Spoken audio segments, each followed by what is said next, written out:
comes our way. Hey, yeah, driving gonna make it happen. Take the world in a loving embrace. Fire all of the guns at once and we'll explode into space. Like a true nature's child, we were born to be wild. We can climb so high, never wanna die. Born to be wild.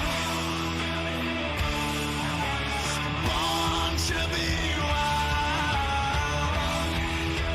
One, two, three, four.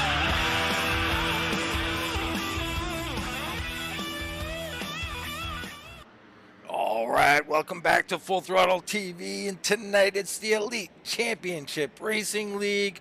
They've got the Gen 6 cars out here taking on Darlington in round one of the playoffs. I'm Dean Doucette, in the booth with me, Mr. Brad Patterson. Brad, Darlington, the beast out here, going to be awfully tough here tonight. Oh, absolutely. What they say, going to the playoffs, you're going to have to put your name on it. And there's no better place to do it tonight. A very challenging racetrack, very long race tonight as well. So, everybody's hopped up, ready to go for this, to fight for that championship. But, the lady in black stands before them. Absolutely. Let's look in on the keys to the race. Patience, patience / stay off the wall. And you got stages here. We got a halfway stage. So lap 92, at the end of lap 92 will be the end of stage one. If there's a caution within 5 laps of that lap, that would conclude the stage as well. So some really, important points there to be had for these playoff contenders. And of course, pit strategy, tire wear pretty bad here in over a long run, Brad, and these guys are going to have to make choices whether they want a short pit, long pit. Not a lot of cautions here at Darlington. No, generally not a lot of cautions. These guys will go into this race tonight with a 6 tire limit for a limit as far as tires. They're going to have 6 sets. It's going to be 1 on the car and 5 in the garage. So they'll have ample time to change tires if they choose to. But track position here is really key. Yeah, track position is so key, so difficult to pass. Not only to pass, but to do it safely. Cars will wiggle down the straightaway, wiggle off the corner. It's very, very difficult to have any faith, and you can't enter turn one side by side. I mean, you can, it's just not very safe. So Darlington, you got the Darlington stripe. Everybody's gonna get that right side of the car roughed up on that wall sooner or later. So very, very challenging track, and we're gonna see what these guys can do here tonight. Round one, Brad, always a high importance. You get out here, you grab a win, and you already can look forward and start practicing for round two. Yeah, absolutely. I mean, it takes all of the stress completely off you going into the next round, if you will. And that's something that I believe everybody in this league really wants to do. I mean, but, what do you say? Coming into a place like Darlington, race one, I mean, we're going to separate the men from the boys. Definitely are. Right now, I'd like to ask everybody to raise up out of your seats and enjoy the singing of the national anthem by Alicia Shipman. Oh, say, can you see by the dawn's early light what so proudly we hailed at the twilight's last gleaming, whose broad stripes and bright stars through the perilous fight o'er the ramparts we watched were so gallantly streaming, and the rocket's red glare, the bombs bursting in air, gave proof through the night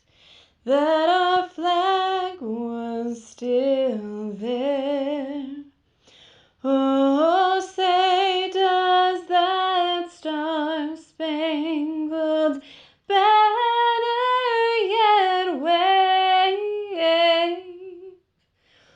for the hands of the free and the home of the brave. All right, just about ready to get going here. Qualifying still going on.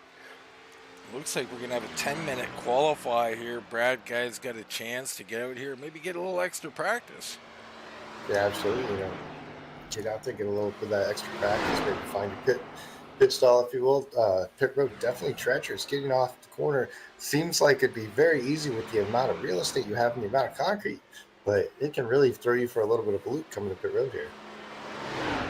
Yeah, it certainly can. I mean, it's very, very difficult to get on here with any kind of speed whatsoever.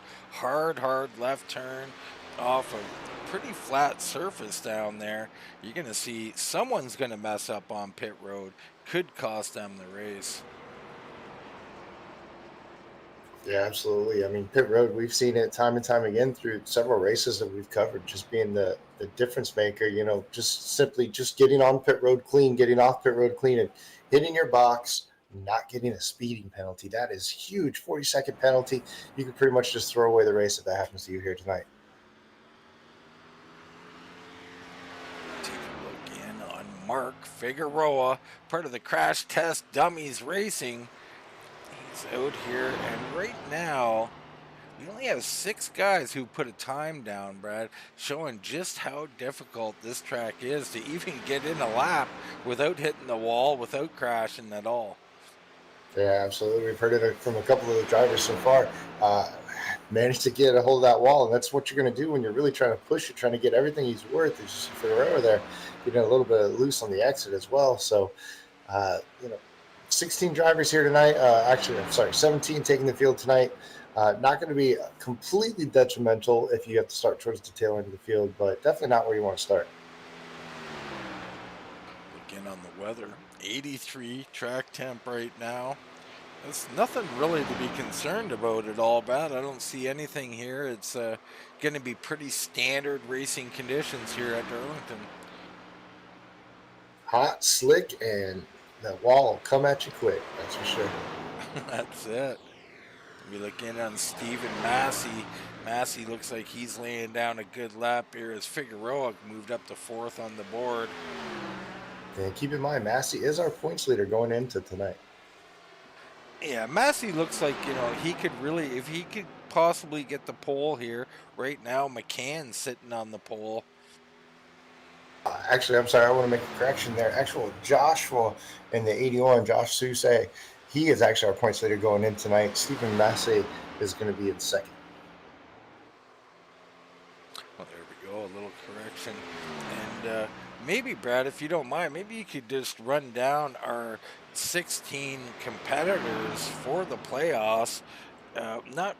Almost everybody who's here is in the playoffs, so maybe we just find who isn't would be more interesting. Yeah, looking through the field right now, I believe the only gentleman that's not in the playoff is going to be actually that 87 of Anthony Thitchner.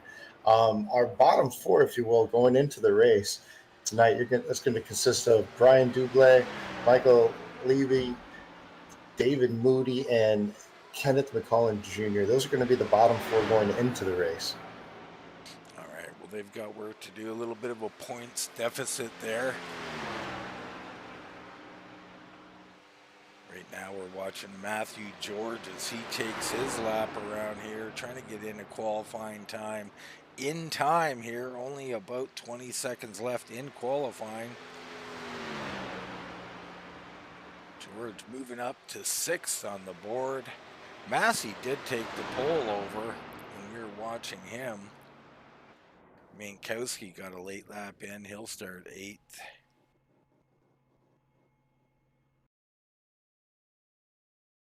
It looks like that's about going to wrap it up here. We're about ready to go racing.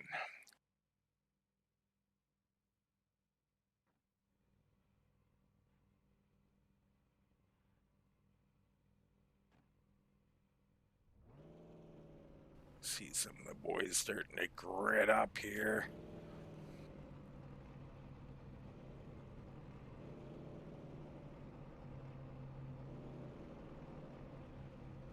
Let's get into tonight's starting order. On the pole, Stephen Massey in the number 97 with a time of 28.323. On the outside of row number 1, it's going to be Matthew McCann in the 53. James Wallace will be starting third with Mark Figueroa on the outside of row number 2. In row number 3, it's Westerfield and George. And in 4, Hendrik Mankowski. And then you got Kenny McCullough Jr. and Brad Bothwell rounding out your top 10. Levy's going to roll off. McCollum is going to roll off 11th. Levy is going to roll off in that 12th position, that 5 machine, followed by the 71 of Jeremiah Stutzman, along with the 81 of Joshua Soucy, our points leader. Anthony Thitchner will be rolling off after that. Then you're going to have Joshua Johnson and Brian Dublé. It's very interesting there to see Soucy down in 14th place. He's quite a good driver. I've seen him drive before, and I'd expect him to move up towards the front at some point, but we'll keep an eye on that. Yeah, absolutely. He was stating that he was going to be running basically second when coming down to qualifying, but he brushed that wall off before, so already we're seeing the Lady in Black, dictating starting positions here with just a minor little bit of a brush, and it puts you all the way back in the field. Absolutely. So Massey on the pole here in the 97, and he'll have Matthew McCann on the outside. It's always interesting here at Darlington, Brad. These guys head down into turn 1. Is there going to be give and take? I mean, there usually is. You don't have any choice. The only problem is when you got two guys, either both trying to give or both trying to take, and problems occur. Yeah, absolutely. And, you got to sit there and kind of ask yourself, starting off, do you want to be here on the inside or do you want to be on the outside? We saw them during practice that outside coming to the green, really trying to put the power down was a little bit difficult. We saw some cars getting a little bit out of shape on the top side. Pretty excited for this one at the start here. Going to be super interesting. Round 1, race 1 of the playoffs about to get underway. Stephen Massey leads him down to the green flag.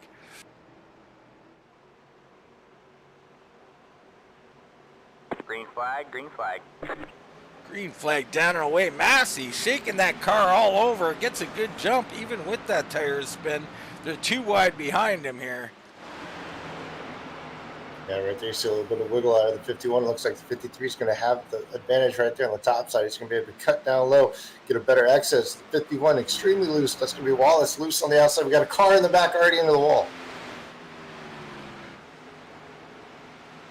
That's looking like Ryan Hendrick out there in the wall. Trouble early for the 23. Looks like he might be thinking about pitting already. No, he's going to come back on the track. Up front, though, Massey and McCann. Wallace into third. Figueroa and Westerfield, your top 5. This is one of those tracks you're going to be very careful, especially early on low air pressure. The cars are going to be a lot more shaky. They're going to want to dart around on you, as we see a little bit of the guys already getting into that top side. 53 looks like of McCann, the only driver opting to go a little bit lower in 4 right now. Yeah, and it's definitely safer. That's where you're going to get your Darlington stripe more times than not. Is through 3 and 4. Guys that drive down low. Ooh, and Massey still loose off of 2 there, so he's getting loose. But through 3 and 4 here, the fastest way around is right around that wall. Super dangerous, though, Brad. Oh, it really is. And, the worst part about it is we talked about it coming in the pre-race. This is a very long race. It's 184 laps, at least 92 laps to the end of the first stage. So you're probably going to set your car up a little bit on the loose side, knowing that it's going to go tight as it looks like, battle for the lead is starting to heat up right now. It's the 53 of McCann closing it on the back of the 97. Yeah, he is. Matthew McCann here in the 53. He's looking a lot more solid, but it will be interesting to see what you brought up. As these cars weigh out, he's going to make a move. Dirting down to the inside. Massey going to give way. Smart move from Massey there to just give way and not go through there side by side. Yeah, absolutely. You got to have a lot of give and take early on in this race, and ultimately, Massey's looking to try to win a championship. The last thing he can do is try to get caught up into an incident. We've already seen one of our contenders tonight, essentially into the wall extremely hard on lap one. Let's take a look a little further back. We hop back to 7th place. Here's Mankowski.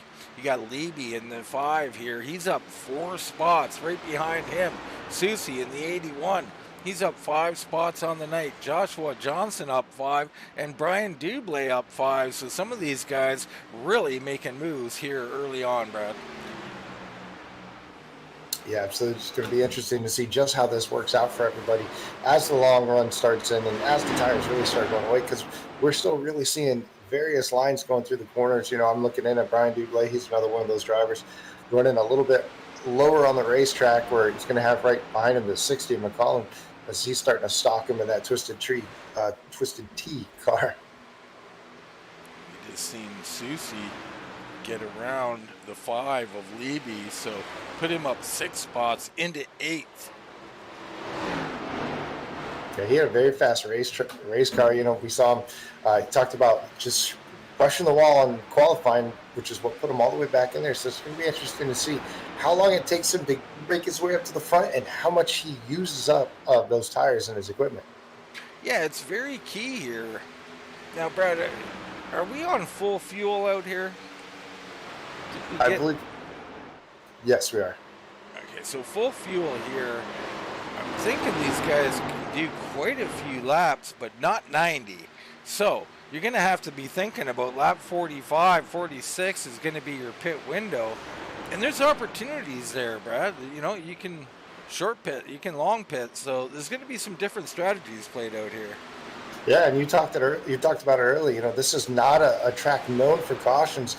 I mean, we saw with the amount of damage taken on that very first lap right there, that would have brought out a caution at a different track. But here, they just kind of self-cleans itself, gets them down to the bottom. So, it lends itself to those strategy calls, if you will. The risk of getting caught, on pit road with a caution. Oh, and the leader's in the wall. McCann has touched the wall. He's got his stripe. He gets control, though.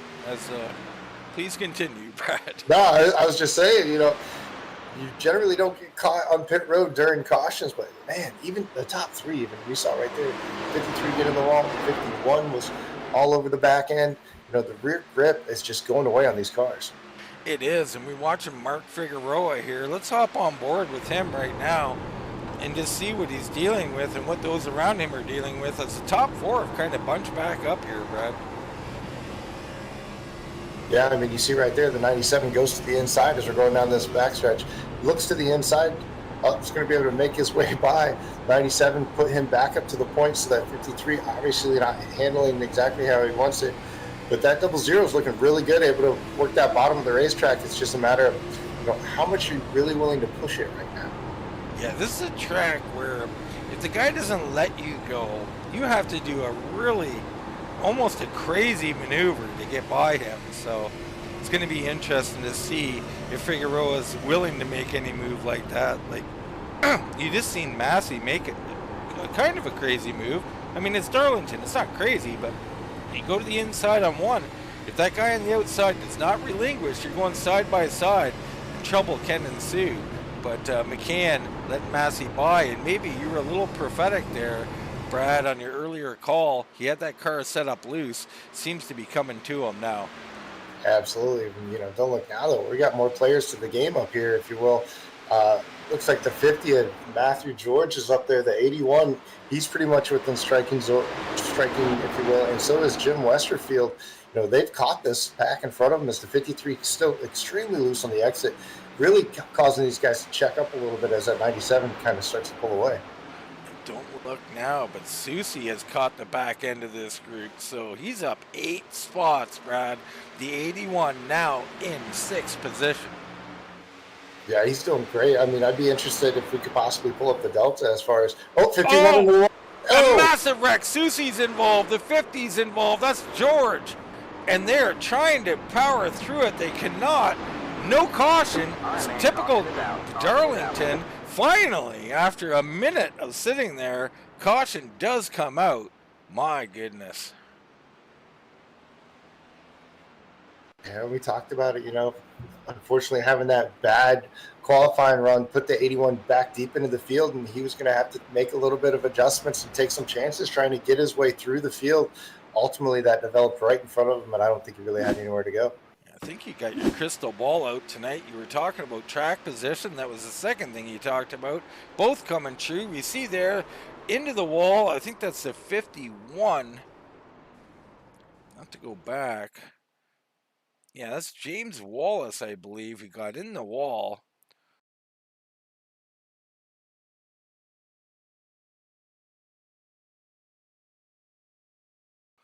Let's just see here. He's right on the back of the 53 and just had to almost avoid him.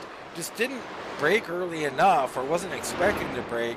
Gets in the wall, checks up the field, and the rest of them are in serious trouble there.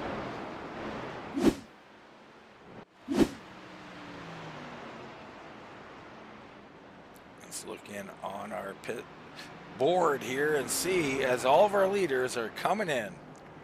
See Massey, McCann, Wallace, Figueroa, Westerfield, everybody coming in.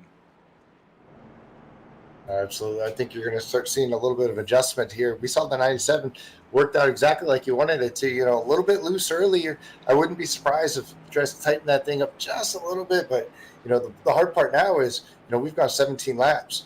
I'm sure that 97 was looking really good and it was probably starting to feel good. How much really do you make an adjustment?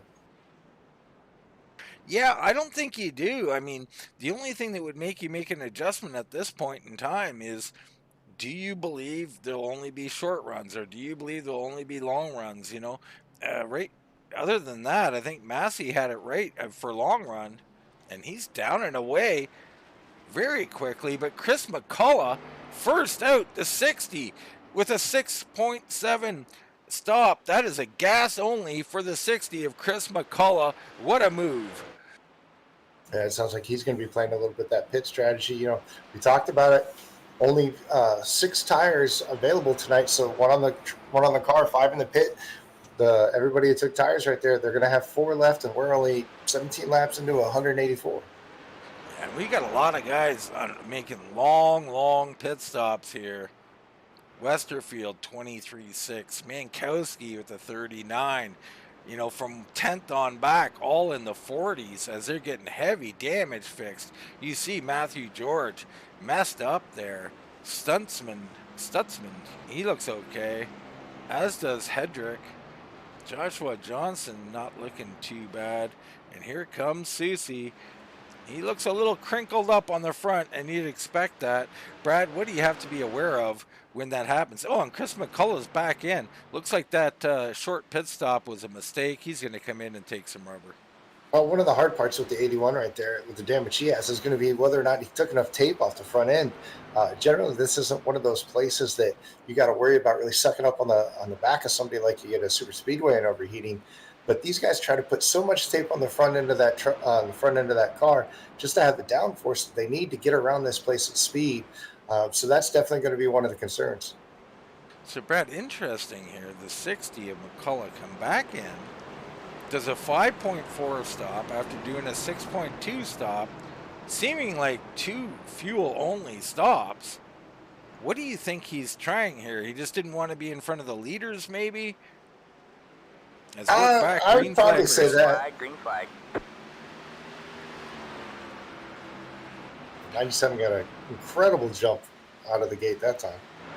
Yeah, he really did. Massey jumping out to a lead. McCann, Figueroa, Dublé up 12 spots into 4th place. Westerfield in 5th. It's McCullough Jr. in 6th. McCullough in 7th. As we got maybe a little family rivalry heating up there.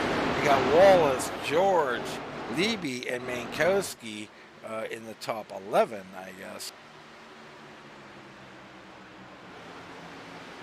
Up front, though, Massey, he's looking real good. And McCann, I'm hoping McCann made some adjustments to fix that condition he had.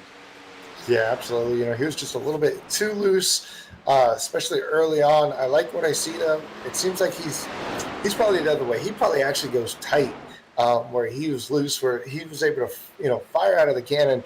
that race car turns really well, but as the run goes on, it probably gets a little tighter and tighter, which is going to be his problem. And then all of a sudden it gets so tight, it snaps loose. Some people think, oh, it's so loose, but it's actually because the car is so tight and you're having to put so much wheel into it, just snaps back and loose. So Chris McCullough, seemingly on old tires, still looking pretty decent out here. Just picked off a spot. I'm not sure what's going on. The Chris McCullough's got me perplexed, Brad. I'm not sure what he's doing. A gas mileage thing. Maybe he took lefts only than rights only. I'm not sure. That could be, but I mean, at the same time, we'll have to wait a couple of laps because his tires could be a little bit better up to temperature. Could be, his car could be set up to be loose, like we talked about it. And it finally got where he needed to be. So about another 5 laps or so, we should be able to see whether or not it's something like that. Because if he is on old tires, that's when I think the advantage is definitely going to come from the guys behind him. McCann and Figueroa here, they're running pretty close for second place. You look back a little further, there's Dublé. He's up 12 spots. I like what I'm seeing from the 11. Not sure. We'll take a look on the pit board and see if he did anything there. Yeah, he made up quite a bit of time, but he was also able to avoid the incident, which is going to make up quite a few spots right there. Yeah, it didn't look like he did anything. Just so many guys taking long pit stops, fixing damage. Just moved him up. I mean, I'm sure he gained some of those spots on the track as well, but right now it's Massey, McCann, Figueroa, Dublé. Then it's Chris McCullough on possibly an alternate strategy of sorts here. We'll see how it plays out for him. Yeah, one thing that we're not seeing that we saw in that first run was, we saw the guys kind of spread out a little bit, and then they started to really come back. Unfortunately, with the amount of damaged cars that we got from pretty much that second group on the racetrack, it's really spread things out right now. It looks like the front 3 are starting to come together a little bit more, as it looks like Dublé in 4th position is going to be kind of the lone man out before we get to our next pack.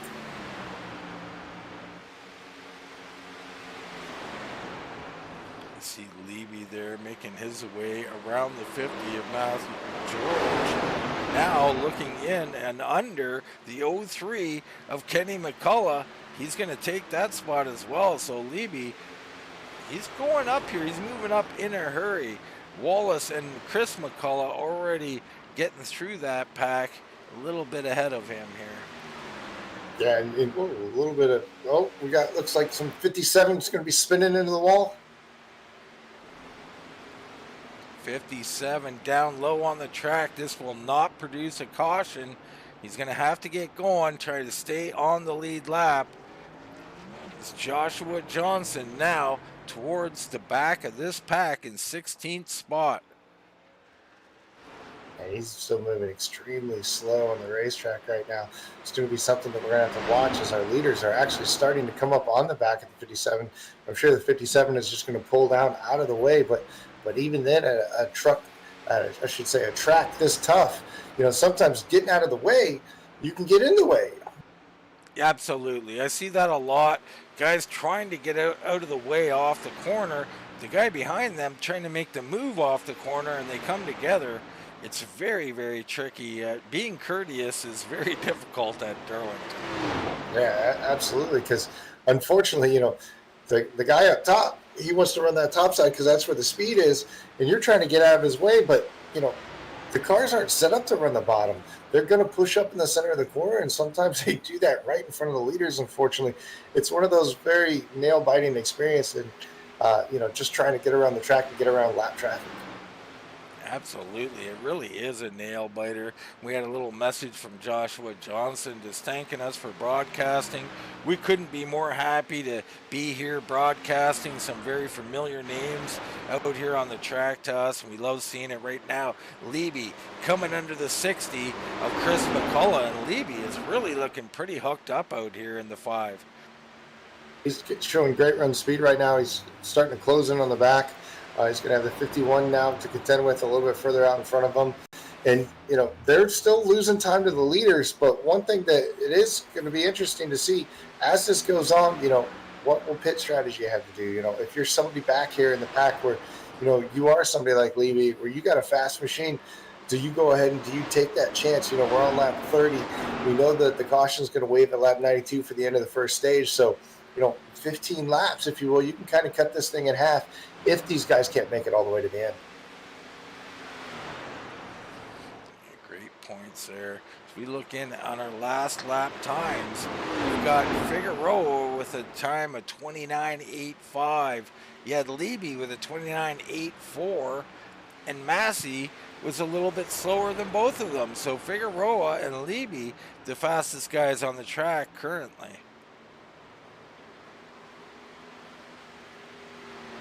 It's very interesting to see Massey maybe slowing down, Brad.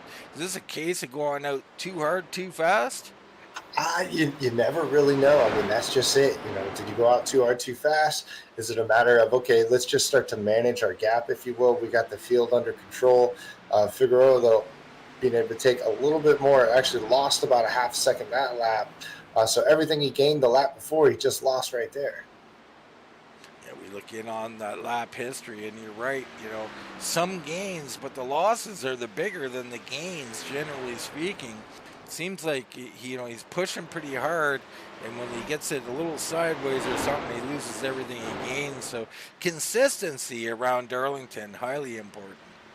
Yeah, it really is. And, you know, it could be a situation, too, where Massey's sitting there looking at the front end, if you will, and he's coming up on that lap car. He's coming up right now. He's going to be on the top side. Very precarious situation right there on the exit. Did a very good job being able to get around him. But that's one of those things that he could have done, too. You know, his timing could have got off. He started watching the lap car a little bit more than his, exactly his points on the racetrack. Yeah, definitely. It can be very precarious. There's no doubt about it. Let's check back in on Leby as he makes his way towards the front. Now closing in on James Wallace in the 51. That's for 5th place, Brad.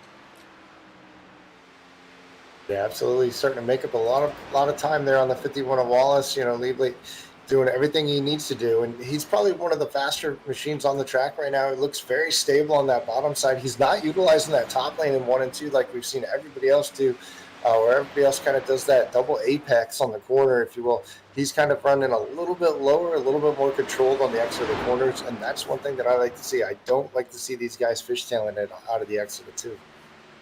Yeah, it's not good for the long-term health of your car, there's no doubt. You see that time, he gained a little bit of time. He had lost a little bit of time the previous 2 laps, but back on the march towards the front.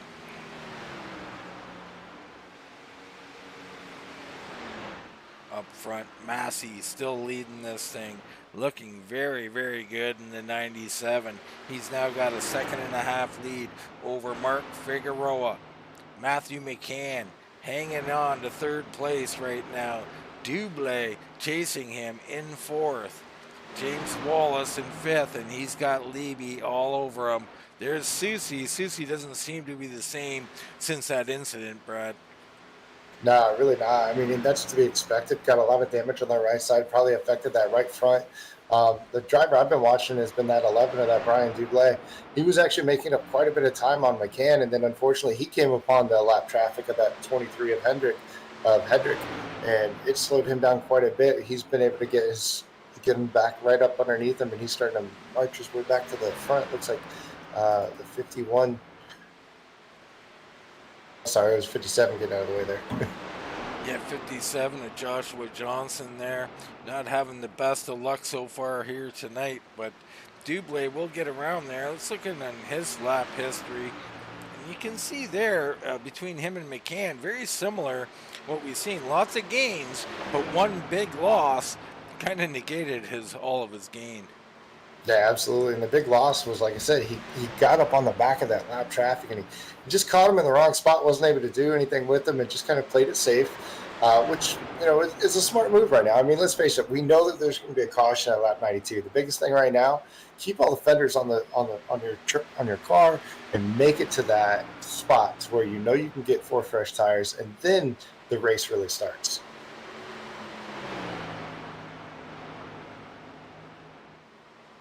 So we stick with Dublé here as he chases Matthew McCann. What will McCann do when he gets there? Has he saved anything for him?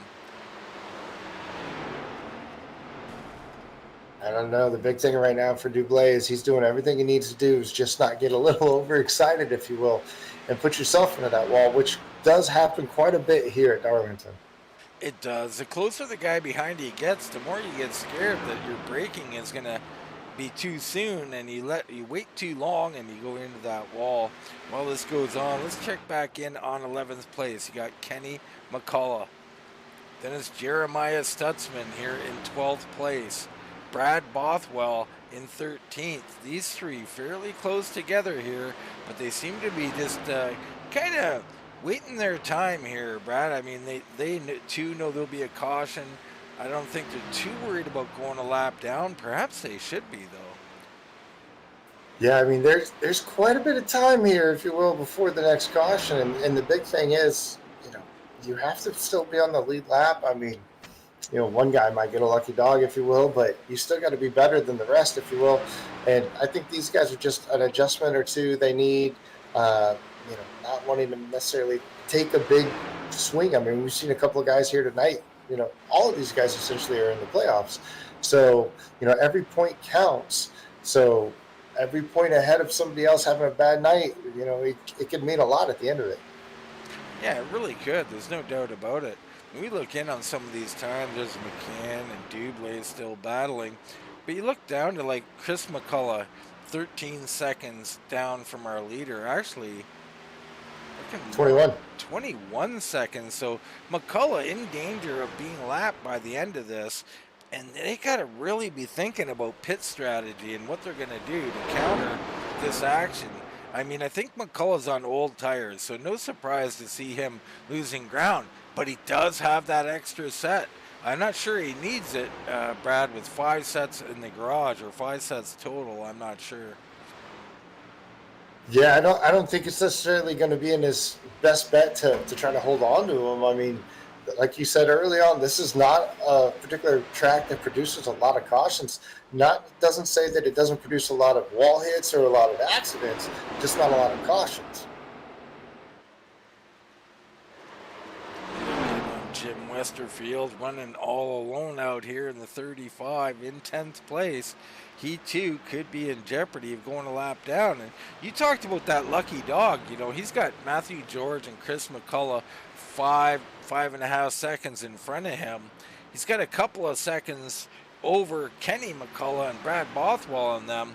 But is he safe? Does he need to start moving forward? I don't think he's very safe. As you can see, Massey right behind him now. Massey just going by the 03. Chris McCullough's on pit road. Yeah, it's going to be interesting because Westerfield, I like the call from Westerfield and from the 60 there. If you're getting ready to be lapped, you're within your pit window, come down, get 4 fresh tires, try something different because obviously what you're doing is not working. We see the 03 continue to stay out there. He's been lapped, but I think I've seen him hit the wall, I think, the last 2 laps. Yeah, the pressure there from having the leader right around you can be something. Looks like the 96 of Brad Bothwell, he's going to be coming to pit road this time. He just went a lap down. So the 96, not sure he beat the commitment cone there, Brad. We're going to have to keep a look on Bothwell. I don't know if he made it. Yeah, that was close. I mean, very wide arc. See Chris McCullough coming off. Jim Westerfield still sitting on pit road. And he's finally down and away. He's got John Mankowski right there with him. Back up front. Oh, and it's a 97 has missed pit road. Stephen Massey has missed pit road. He got in late. That will be a 20-second stop and go penalty, Brad. He's going to have to come back onto the track after his pit stop, re-enter, and have a 20-second stop and go, I believe. Don't quote me on that. It's going to be all about whether or not he did get around that pit cone or not. He definitely did not. I know this pit road very well. That is illegal entrance into pit road. He will be penalized for that. I mean, and he lost so much time. He's going to be probably tailing the lead lap before he even gets to his pit stop. That is the tragedy of Darlington and pit road. And the other thing is, race awareness, Brad, as Michael Leby comes in. Yeah, I absolutely. mean, you got to know that you have a big lead. You're in control of this race. I mean, I've done it, so I'm not criticizing per se. I'm just saying these are things that you need to be aware of. Looks like Massey's serving that penalty now. This is either a 20-second or it could be a 40-second hold, Brad. I would say it's probably the 40-second hold right now for, uh, I forget exactly what they call it, but reckless entry, I believe. Yeah, it could be considered reckless. There is a couple of different penalties that you'll get for different things, and I think it's definite that he's got a 40-second. That is going to be catastrophic for him. Matthew Oh, George comes in. Yeah, he's already lost a lap right now. It's going to be interesting to find out where the double zero is. It looks like the double zero is coming out on the backstretch right now. So Massey going to be 2 laps down. Unbelievable. From a lead, looking like he's commanding the race, Stephen Massey has slipped to 15th position, possibly 2 laps down. My goodness, Brad. This is Darlington. This is what it does. Pit road, I don't know if anywhere more difficult than this place. Yeah, absolutely. And, we talked about it. Guys, just managing the race. That's what you got to do. You got to manage the race. You can have the fastest car. We just saw it. The fastest car and not get to pit road cleanly. Miss a stop. Unfortunately for him, didn't get to pit road cleanly and got a penalty out of that. Now he's sitting there, 2 laps down in 15th position. Went from, arguably the fastest car on the track, going to walk out of here cleanly with the points lead if everything went his way to he could lose a lot of points here tonight. He really could. Figueroa leading. McCann in second. Dublé third. Soucy now in 4th place. Kenny McCullough Jr. in 5th. None of these guys have pitted. Wallace is in. Joshua Johnson is in. Well, I think this totally changes the dynamic. I mean, if you are Figueroa or McCann and, you got your biggest competitor, if you will, trapped a couple laps down, you can't come to pit road. Let's hop on board with Figueroa as he goes around. That is Westerfield he's going around. Now, I'm hoping we can catch him going on pit road here from the cockpit, and you can just see how dangerous it is. We'll take another lap with him and see if maybe he does pit.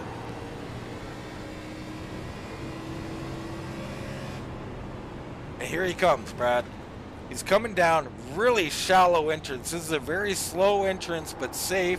This is a safe way to do Darlington. And honestly, I think everybody should be doing it, because if you try and go the fast way, you're probably going to miss pit road.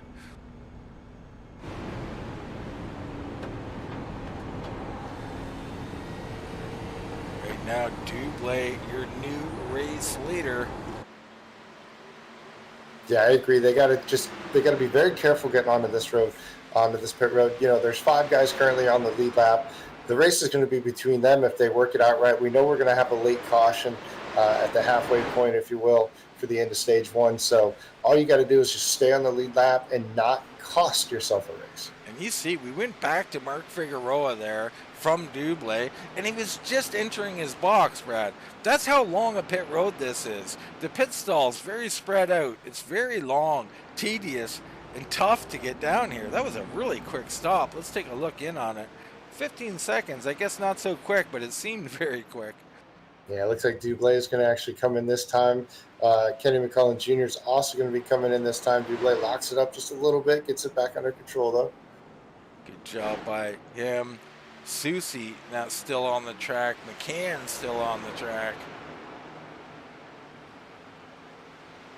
Now this is interesting. We're on lap 58 here. They're going to be going to lap 92. And here comes Massey. He's coming underneath the 93 there.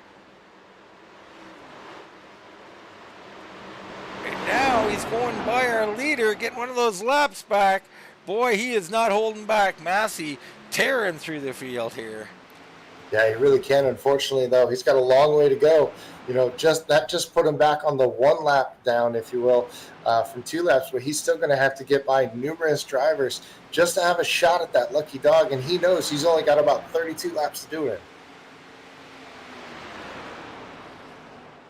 Will McCann come down pit road?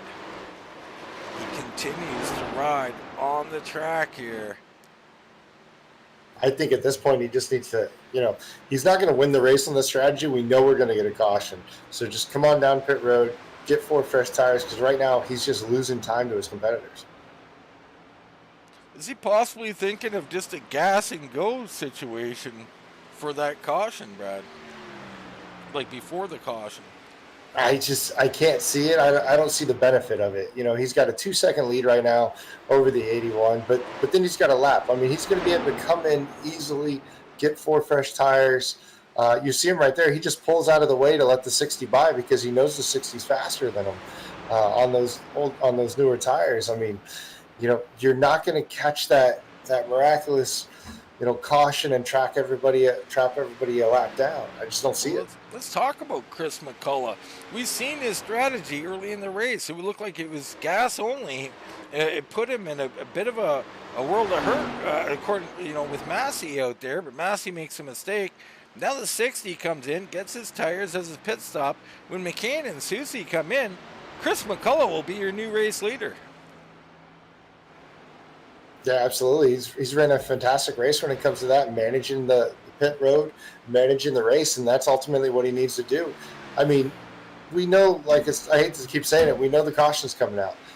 Manage the race. The race is going to be set after that caution comes out because that's when you go into the unknown. That's when the pit strategy really happens. Right now, you're just kind of setting yourself up, as to where you start that final segment. So interesting here with these two still out here on the track. I'm not sure when they're going to pit. They might be trying to extend it the whole way, Brad. I don't know. Yeah, but I mean, you got to look at the lap time from the 60 of McCullough all the way to the 53 of McCann. I mean, I just don't see the benefit here. And with the exception of him being able to make it all the way on fuel. Well, McCullough's got to come all the way around. I see the benefit. If they can make it, him and Soucy both are on old tires. If they can stay, they have 27 seconds on Chris McCullough, 33 on Mark Figueroa. So they can beat them over the next 30 laps. I don't think they're going to lose over a second a lap. They might for a while, but it should balance out at some point. Yeah, absolutely. It should balance out at some point, but you know as well as I do, one slip into that wall, that's 5 seconds. That's 10 seconds. Oh, yeah, and you have to deal with these fast cars. Soucy now challenging for the lead on Matthew McCann. McCann going to move over, let him go. Smart move from the 53. I love that decision. Yeah, absolutely. And, that's got to tell you, though, his strategy. His strategy is to make it to the end. He's not even trying to fight for the lead. He's just going to let guys go by. You got to think that all he's doing right now is trying to make sure he has that number, that fuel mileage number, to make it to the end of the stage as he gets into the wall right there. So we were just taking a look over on Facebook there. Lots of guys rooting on their favorite drivers.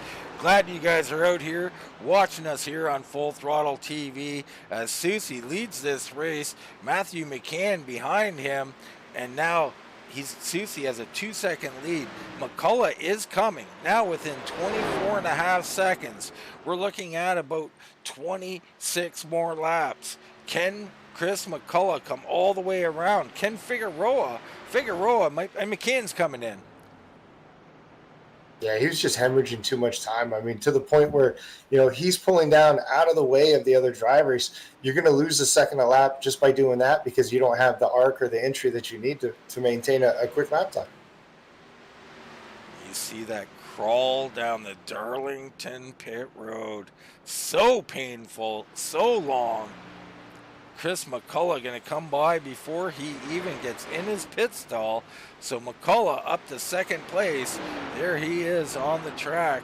Figueroa also going by. Levy, Dublé, Wallace, McCann, hemorrhaging all kinds. He will make up some of this time with those fresh tires, but it's all about Soucy now. He's got Dublé looking for his lap back, and this is where the danger is in staying out, Brad.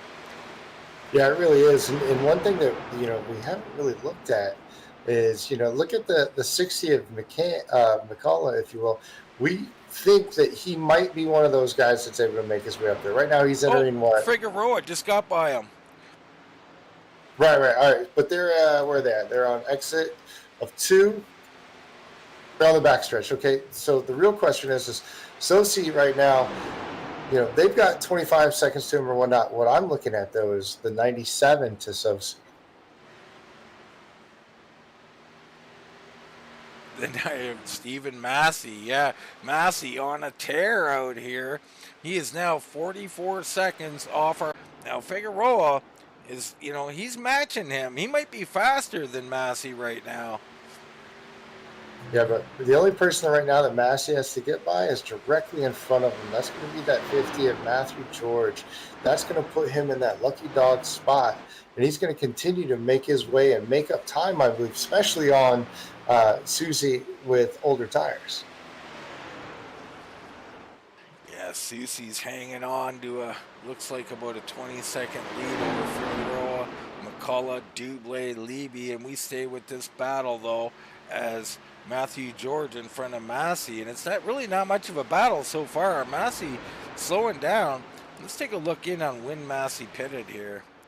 You can see he pitted on lap 48, George on lap 50, Wallace on 52. So the guys in front of him pitting later. And Figueroa, one of the later pitters on lap 55, that he was 10 laps later than Chris McCullough.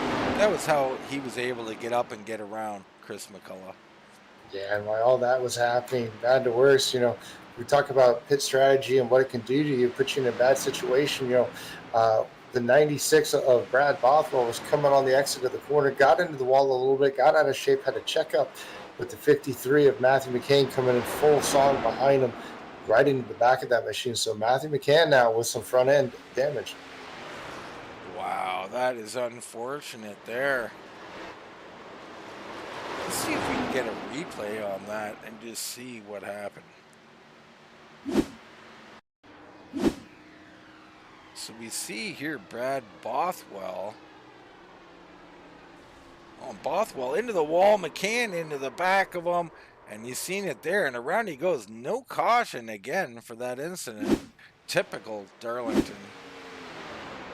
Yeah, it really is. And, you know, our leader right there, the 81, just made his way past Brad Bothwell in the 96 to put him 2 laps down. Soucy continuing to lead, 19 seconds now. We've got about 19 laps, I think 18 more laps, Brad. So, you know, it's the second a lap Figueroa's got to make up. Can he do that? I mean, he might be able to do it. Yeah, it's going to be tough. I mean, I think that I don't think honestly Soucy cares, to be honest with you. I think he just needs to make it to the end of this. It doesn't matter to him if he wins this. I mean, granted, he would love to cap it, if you will, with a victory here in this first stage. But anywhere on the lead lap is a victory for him, especially with what he's been through tonight. I mean, he got in that early wreck. It's unbelievable to see him out front here. Really all on pit strategy. So this is smart from him. He thinks he can make it. I'm certain of that at this point. Unless maybe it'd be a gas and go with a couple of laps left. I don't know. He would probably still lose a lap the way this pit road is. But we look in on those lap history, you're looking at 8 tenths, 7 tenths, 8 tenths, right in that, about averaging about 8 tenths a lap. Figueroa is gaining. It's just shy of what he needs, Brad. Yeah, I think Soucy's doing exactly what he needs to do right now out front, just maintaining the gap. And the big thing is as you know, as we get a little bit more wear and tear on the tires, if you will, just make sure you control it. You can lose. I mean, he can lose 27 seconds all the way back to the 5 and still come out on top with a top 6 starting position, if you will, going into what will essentially be the final stage and be in contention. Now we look into the battle. Chris McCullough, Brian Dublé peeking down low, files back in the line, but he wants by Chris McCullough. Dublé was one of the a little bit of the wall contact right there with the 11 of Dublé, but Dublé was one of the later guys, if you will, coming to pit road, as both of these guys are out of shape on the exit of these corners. Yeah, I mean, that's going to happen all race. Darlington, and Dublé mid-corner going down low, underneath the 60, off the corner. Great move. Can he hold it here? They head down into corner number 1. I don't know about this, Brad. McCullough gives way as Dublé up the track and holds on. He'll make that pass. Yeah, absolutely. That's one of those very dangerous situations coming on the extra because you lose sight of the guy on the inside of you really going around some of these corners. You're so focused on the top side. And when you come off the exit of the corner, all of a sudden you just know a guy's down there. You don't know if he's 2 lanes down. You don't know if he's all the way down to the apron letting you go by. You lose total track of where that particular race car is. Look back to 5th now. It's James Wallace. He's sitting here and he's closing on Chris McCullough. So James having himself a nice run in the 51 here. You see the 5 off pace coming back up onto the racetrack. 5 had an issue there. The 5 did have an issue. That is Levy. Oh, he had a big issue. Not sure what's happened with him. Let's see if we can see. He got passed by James Wallace. We'll take a look on the replay here. You see just in front. Oh, and he's loose mid to late corner there. He grabs it down the track. He's not sure if he's got it. He's still wobbling. And then down into the next corner. And that car is not really holding the track quite yet. Off the corner, he seems to be okay now. But he seemed awful slow when we were looking in on him. I'm not sure if he was something further happened to him, Brad, or not, but he got a piece of the wall there. Yeah, absolutely. Coming down, bounced off both of the walls, gets back up on the racetrack now, just kind of tippy-toeing around. You see that car still completely out of shape through the corners. So just, wanting to switch back to the front, extremely loose. So you got Figueroa. He's in 2nd place here. And now 14 seconds off. We're about 9 laps from our stage. I don't think he can do that kind of time. I'm certain he can't without help from Soucy getting into the wall or something. Dublé into 3rd place. He's up 13 spots on the night. Chris McCullough, who's done a little bit of pit strategy tonight, and currently in 4th. I like what he's done. Wallace 5th, McCann 6th, Massey now into 7th place, closing on McCann for 6th. It's Matthew George in 8th. Libby is in 9th, and Stutzman is now in 10th spot, up 3 spots on the night. Oh, and all of a sudden, our leader must have come to pit road. Steve Massey back on the lead lap. Wow, Soucy down on pit road, cannot make it. Will he take tires? No. He's barely in his stop. That's a gas and go. Let's look in on our pit board. Soucy with a 5.9 there. And that's going to put him down to 5th, 6th. He's going to lose a position to Massey as well. He's going to lose lap. He could lose a position to George and Libby. He's got to stay in front of them. I don't think he can. Not on these old tires, Brad. He's got 7 laps. These guys are coming. Ugh. So put Figueroa up to the lead now. Let's see our gaps here. Stutzman is the last guy on the lead lap right now. And they are right behind Soucy. I mean, Figueroa has got to be coming in on these guys as well as this stage winds on down. Well, it wasn't necessarily the winning move, but I still like what the 81 did. He gave himself every opportunity where if there was a caution to maximize the amount of advantage that he would have on his competitors and trap competitors 1 lap down. He ultimately is going to be able to finish, I believe, on the lead lap here. Just a few more laps to go till that caution. Be able to come as he tags the wall right there. He's going to be able to come back down, get some more of that damage repaired, get 4 fresh tires, and just reset. Yeah, I mean, it's a net win. There's no doubt about that. If he can stay on the lead lap, everything looks like he will. I think it's a great move by Soucy. I thought he was out of this race at one point, so he is definitely in this thing. It looks like Levy again. Is it Levy? It wasn't Levy. Someone else, a little slow down As low. Othwell pulled Oh, and down. Levy's around. What happened? That's Figueroa. That's our leader. Caution is out. And a caution comes out. My goodness. We were on it, but I wasn't really on it, so let's take a look. My goodness. Figueroa coming around in front of him. Levy off the corner. He seems all right. The little wobble into the wall, back down, catches our race leader. My goodness. Heartbreak for the 00 of Mark Figueroa. And that's how easy it happens here at Darlington. I mean, people might want to put blame on Levy there. I mean, of course, you can, but it's not. It's a Darlington thing. They get that little wobble on the straightaway, Brad, and it's near impossible to get that thing straight again. Yeah, it's very difficult. You know, if anybody were to be on a race bike or something like that, that's what we would call a tank slapper. You know, once the momentum just starts going left to right, it actually picks up speed and just gets incredibly even worse as far as trying to get the handle back on that. And ultimately, you have to do one of two things: just lift completely out of the throttle and wait for the momentum to go down, or just lock them up. So Dublé coming in here. Now, this is within 5 laps, so this will be our stage break. So Dublé, McCullough, Wallace, Figueroa, McCann, Massey, Soucy, George, Stutzman, and Kenny McCullough Jr. going to be your guys grabbing points at the halfway mark.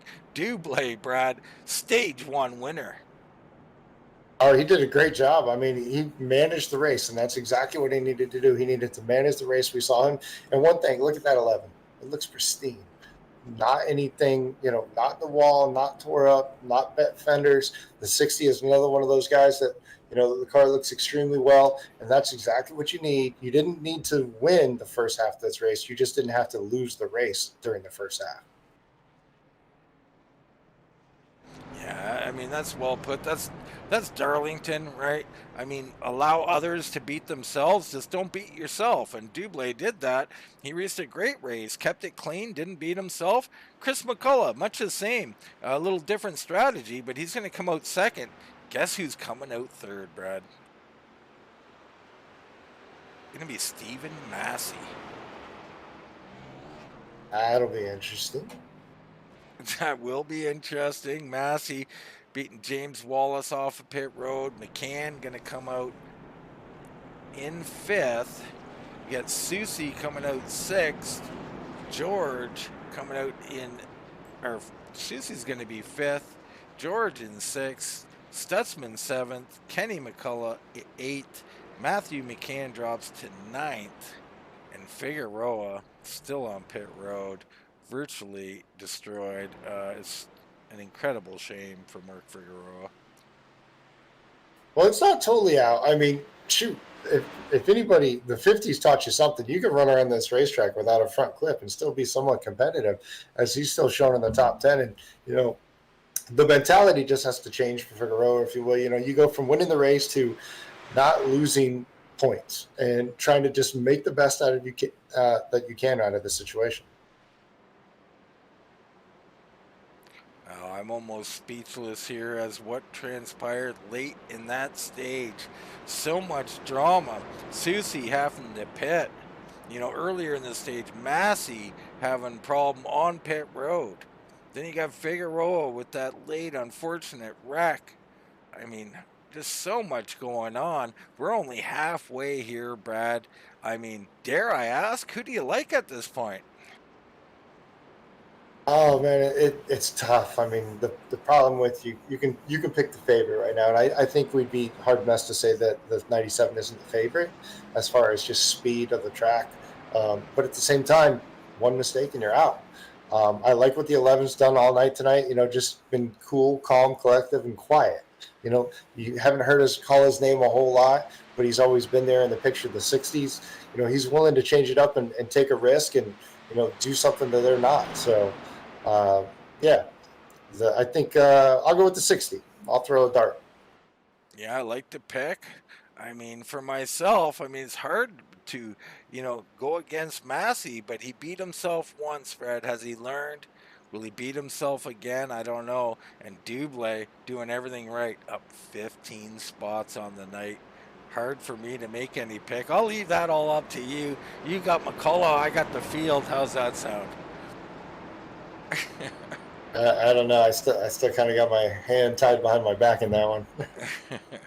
Here we go. Dublé, McCullough, Massey, and Wallace. We're ready to go. Green flag racing. There he goes. Dublé sends it through the corner. Great job by McCullough on the high side. And Massey able to kind of fill that gap, though. It's going to keep him to the top side. He's going to be able to... Oh, he's 11 loose. shape. Dublé falls. He's going to fall at least to 5th, 6th, 7th, 8th, 9th, 10th. I mean, he is dropping. Yeah, he's going to filter all the way back to 9th. Luckily, still on the lead lap, so he's not going to have it, but he still hasn't even got back up onto the racetrack. That could be not necessarily a race-winning move, but that could be a race-saving move for sure. Well, that was that corner one thing. So McCullough did not give way. He raced him into one, and Dublé just maybe, he was a little too tentative there, got too low on the track, got that machine loose. Now it's your pick. Chris McCullough out front, leading this thing. Stephen Massey stalking him.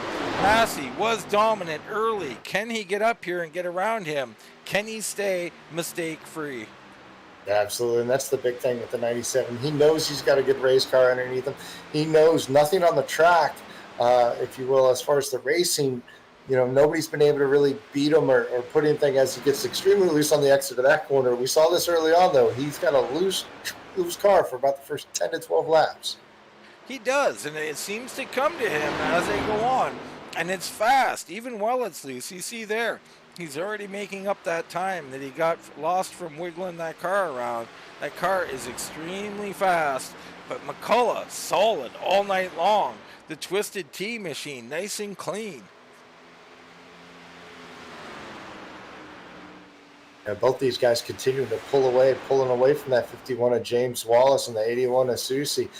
I opened it up a little bit over a 2.5 second lead already as the 97 is just pouring it on. He's really starting to close that gap from the 60. He is. We've seen McCullough not willing to give way down in corner one. What will Massey do when he's been put to the test?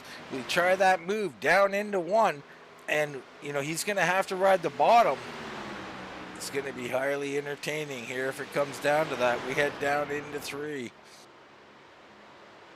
Yeah, it'll be intriguing to find out what exactly the 60 McCullough's going to do. This entire race, he's played it safe. He's played it a little bit conservative, but yet played a little bit of strategy. Will he continue to push the issue, or will he allow the 97 by and just kind of run his own race, if you will? Right now, he is not giving way, nor should he. He's racing a great race out front, leading this thing. Massey chasing. Wallace and Soucy 3.5 seconds back. Another 3 seconds back, you got Kenny McCullough and Matthew McCann. Matthew George and Stutzman and Dublé, your lead lap drivers. I think Westerfield might be on the tail end of the lead lap. Westerfield's 1 lap down currently. So he's 1 lap down. Dublé has caught back up to the back of the field there after that mistake, going in an entry into turn 1, though. So now he will be on the back of the field. He's going to have the 71 directly in front of him. It's going to be interesting to see if he's going to be able to make his way back through this field to try to get himself back in a good position before pit stops happen. Yeah, lots of strategy still to come. Green flag stops are inevitable here at this track. We have had a couple of cautions, uncharacteristic of Darlington, but I don't expect any more. We got 84 laps to go here. Can McCullough continue doing what he's doing? I like what he's run a nice smooth line up here. It's making Massey use up his stuff, chasing him. Yeah, but is he using his stuff up just as quick? We saw the 97 there getting a little bit sideways. You see it again, that car not being as stable as he wants. Maybe an adjustment in the wrong direction. Maybe that 97 is not going to come back to him as quickly as it is as we start to see him lose a little bit. Well, I might have done a little practice out here myself, Brad, and I can tell you, back in traffic behind a car like this, the handling a little bit different. Car goes away on you a little bit, so it's a little bit tougher right in this distance where he's at now, and we'll see if he can break through or not. Yeah, that's one thing that, we didn't talk about, just the aerodynamics of this. You get right up front, you get close to a driver in front of you, you start to lose the nose of that race car. The nose just kind of starts sliding out and kind of pushing towards the wall. Most definitely does. Massey all over McCullough right now, but just cannot get around. We look back to Soucy now. He's got clear in third place, 4.5 seconds back. You got James Wallace in fourth. Kenny McCullough Jr., he is now in 5th place. McCann 6th. Dublé in 7th now. He's got Stutzman right behind him. And he's got traffic in front of him. Man, this is a dangerous little spot they're in here as they're thinking about 3 wide. I think someone backed out of that. A couple of guys did, which is nice. But Dublé trying to race back up here. He's going to get by the 93 here as the 93 pulls on over. Very classy move from the 93. Yeah, Dublé doing everything he can to get back into the rhythm of it. He's going to have a little bit of distance to make up to the 53 of McCann. He's going to be a couple of seconds up the road from him. At least once he gets up to McCann, he'll have a couple of seconds, if you will, to be able to work through traffic. But really, the big gap, I don't see him being able to actually get all the way back up to the 97 or the 60 without some strategy.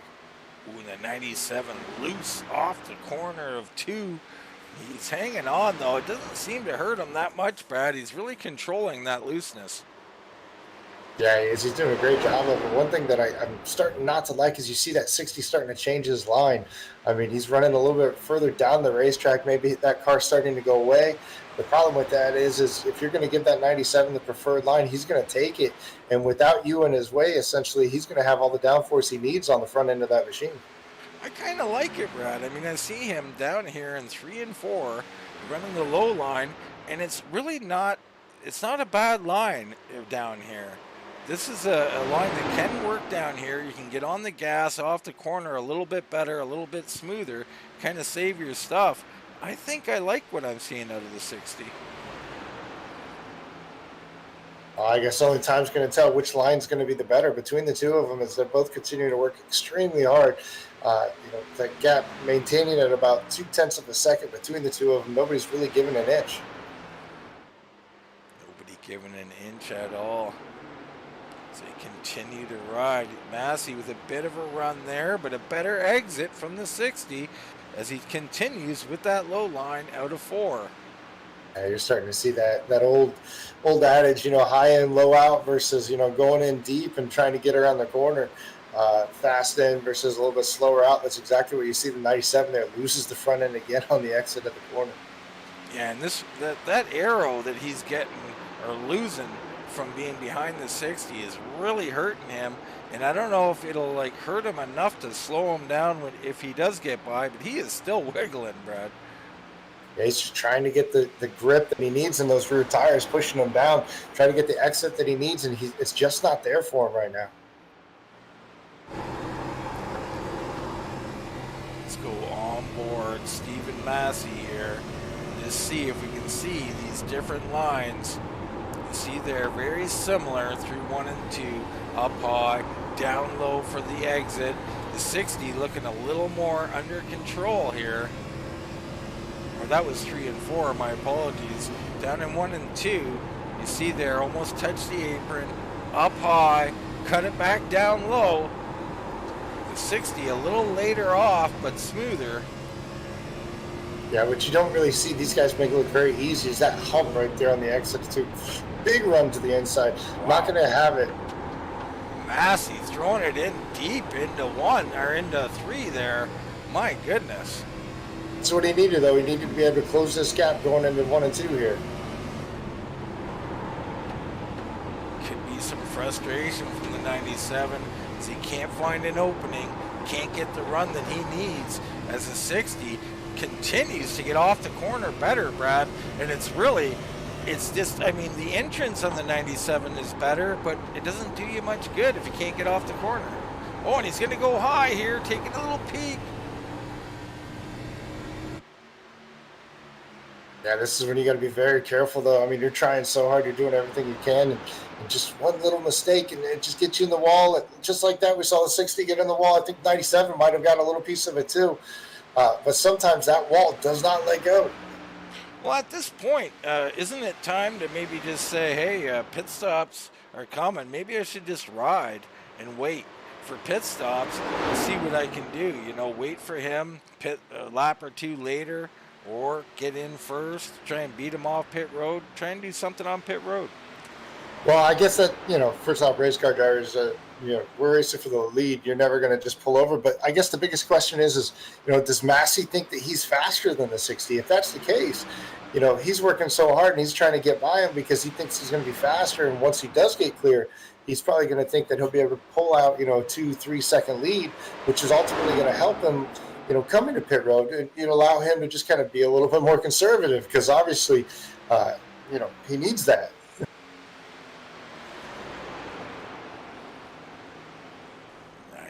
Ooh, heavy into the wall. 60's in the wall. He's trying to hang on. He's a little loose. He does hang on. Great job of controlling that machine from McCullough. A first bobble from the 60, Brad. Can the 97 smell it now? Well, this is that spot we talked about early on, 15 to 20 laps. That's when the tires start going away from the guys that really push it hard versus guys where they set up more for a long run. The cars start really coming in versus going away, and you're starting to see that. I think the 97 continuing to rotate a little bit better, especially in 3 and 4. Here he goes. Down into 3. He's going to make the move. The 60 is going to relinquish it. Massey to the lead. Now, is this about to bring up? There's another guy coming into play. Joshua Soucy in 3rd place. Now, under 3 seconds to our race leader. And I think that's what Massey was seeing as well, thinking, I got to get going. Yeah, absolutely. Now it's going to be really, the 97 is still loose all the way out front with all the downforce on the nose. That car is still continuing to be loose. It's the 60. Wow, the 60 on him. My goodness, Brad, he almost got into him there. Yeah, that 97 is just loose. He's loose, and I think the 60 knows if he can get that up under him there and push that air up on him, it's only going to make him looser. Yeah, what that did do, that helped that 81 of Soucy behind him gain a little bit more time on him, just a little bit over 2 seconds now. Soucy continuing to make his way to the front, but I think now that 97 has got control, he's going to have a little bit of clear sailing in front of him before we get to the next person that'll be a lead lap car. That's going to be the 96 of Brad Bothwell. No, 97 on the wall. My goodness, Brad. Just can't go without making some kind of mistake. The 60 back on him. He's going to now start harassing him, and he's going to get that car loose again. Wait, did these guys just too hard racing each other? I think they did. I think they used up some of their stuff. Massey in particular, with that dirty air he had, he just kept getting loose. I think he's burned up that right rear, and he's going to have problems the rest of this run. You see him just scraping the wall there. Barely. I don't know if he touched it or not, but this whole time, Soucy lingering around. Now under 2 seconds behind these guys. Yeah. This is a situation where, if it wasn't for the fact that the 60 was in the same boat as far as tires, I think, and wearing them out, they'd be somebody'd be pouncing on the 97 right now. It might very well be that 81 coming into play. You see Leby going down pit road. He's had a bit of a rough night here tonight. The 97 seems to have gotten it under control here as he walks out a little bit of a lead. But Soucy continues to make up time. Yeah, it's starting to kind of average out just a little bit, but he still continues to make up just a couple of little tenths. And I think that's what you're going to get. I mean, that is Darlington. You said earlier, make all these games, one mistake, and you lose it all. It's right on board with Joshua Soucy, part of Turtle Shell Motorsports and part of Hazy Days Racing here in ECR. That's kind of a fitting team name right now because we're seeing it play out live. You know, the two cars in front, you can call them the hare. He's the turtle. You know what? He's the one making the gains right now, down to about a second and a half. Continuing to do it. You talked about it as your keys, one of your keys to the race, patience. That's exactly what we're seeing right now, and it's playing out. Yeah, Soucy almost forced into a different style of racing, and he's had to be hyper-focused since early on in the race just to stay in this thing. I think it's helped him. He's been alone a lot more. He hasn't had to deal with what Massey and McCullough are dealing with. Those two continuing to battle, but Soucy is closing in as we continue to ride on board. Yeah, it's going to be interesting to see what happens as he pulls up onto the back of these guys. Are they going to sit there and understand that he's just that much faster than them? Or will they just all of a sudden look in their mirror and be like, oh, I didn't even realize this guy was here? That's a great question. I mean, race car drivers generally know. They're aware. However, they've been battling so hard in Darlington. Such a tough track, you can barely look at your relative. There we go. McCullough looking for the race lead. Soucy right here. McCullough making the move. McCullough does make the move. Soucy makes the move. Soucy underneath McCullough. Contact. McCullough's in the wall. Soucy powers through to the lead. Wow. That was a little more than a power move. Yeah, that was never clean. That was some craziness there. Let's get a replay in on that. We got to see that again. Okay, Soucy back here. The battle up front. These guys really slowed down as they're battling. Almost contact. A big run from the 81. He drives by. He's just going to keep that run. And there's contact into the wall. There's no way that was going to hold there. Difficult position. Not going to necessarily lay blame, but a pretty aggressive move from Joshua Soucy. Yeah, absolutely aggressive. Just wasn't able to get it wove down enough, if you will. Mistaken judgment, if you will. And he just didn't quite get there. I mean, it is what it is. It's hard racing, and some stuff happens right in front of you, and you just can't make anything out of it. It's almost too bad for McCullough. McCullough did get by Massey as Massey's car continues to go away here on lap 126, a 184. And McCullough doesn't seem too bad at all as he continues to handle a little better. Massey third. We look back to James Wallace in fourth place, doing a nice job. Another 4.5 seconds back. You got Kenny McCullough Jr. Soucy into the wall, still trying to make time.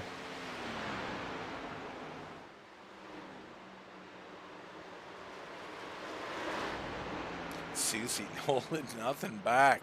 You got Dublé now in 6th place, Brad. He fought back. It was so unfortunate what happened to him at the start. McCullough on the outside, he was on the inside.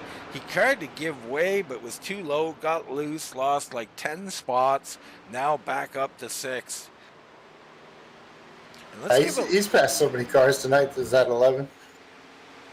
He really has. He's done a great job. I mean, one little bobble, that's how bad it can be here at Darlington. Let's give a shout out for Jeremiah Stutzman as well. Not familiar with him, haven't called him too much tonight, but really solid night out of the 71, Brad. Yeah, he's been clean, and I see some rookie stripes possibly on the back of that machine. I don't know if that's just a paint scheme or whatnot, if that's some truth to this. But he's ran a very solid race, very smart race, try to keep all 4 corners of that race car there. And, that could be something in its own right. Just finishing the race with a clean car, generally at Darlington, is going to put you somewhere in the top 10. Yeah, I mean, if you're a newcomer racing around some guys, which I'm kind of assuming he is, we know some of these guys, not familiar with him, and, that's what you want to do. You want to put in a good, clean race hard, but, don't ruffle any feathers, and he's done everything right so far tonight. Matthew McCann in the 53, sitting here in 8th place. You got Matthew George in 9th. He's still got that beat up front end. That car is in a world of hurt, but he's getting it around here still. And the last of the top 10 going to be Jim Westerfield in the 35. As we know, Westerfield, he's a bit of a long run guy. He should be improving as this run goes along. Yeah, absolutely. And not to take away, I was just watching the battle for second place heated up there. The 97 looked to the inside of the 60 on the exit of 4. That put the 97 actually in a very bad situation, completely sideways. Had to catch it, lost a little bit of time to him right now as those two continue to battle it out. They're not giving up anything. Yeah, they do. And James Wallace hits pit road, our first taker here on lap 131. That's a little bit early here, Brad. He's going to have to do about 53 laps on his second stint. But, you know, an interesting call. Matthew McCann also hitting pit road. Got Leiby's down there, Bothwell's down there. I'm not sure if they're retired. I think they probably are. Yeah, I got to think that right now we're probably at that edge of pit opening. As far as fuel now, it's a matter of much longer you're going to run into this stage, if you will, before you come down tires. I would probably stay out at least another 10 laps, but that's just me personally. Yeah, I mean, for me, I think, you know, you're halfway is kind of where you want to be. I don't know, and if you're in some other spot outside of the top 3 or whatever, you might want to do something. 97. Oof. Sorry, 97 just extremely loose to the exit. We got to stay on him. He's highly entertaining out here. We're going to nickname him Mr. Excitement in the 97. And he's put on a show here tonight, a little bit of everything out of him. McCann back out on the track. He's going to actually cycle back in behind our leader. He did hit the cone on exit, so it's going to be interesting to see whether or not he was able to get out clean, or he's going to have to come back down. And Massey's coming in. I don't blame him. That car was spent. He burned up that right rear, something awful. I was watching him after you mentioned him getting loose again, and he was loose off of every corner. He's had enough of it. He's going to come in here and see if he can't tighten it up a little bit. Yeah, as loose as that car was that time, I think it was just probably went the wrong way on adjustment a little bit too much. And, you know, still very competitive, very fast car. But I like the move. I mean, if it's not handling the way you want it to, come down, try to make it change. You know, Soucy didn't get out too far from him to where you should be able to make up a little bit of time on him.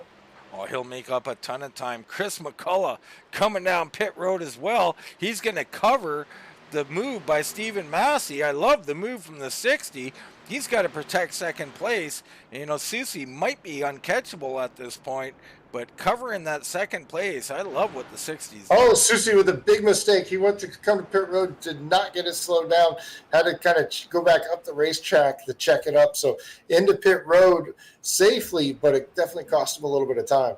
And that car looking beat up on the front end, especially on the right side, the right front, looking all kinds of beat up. And Soucy covering them both off. So these guys all covering each other here.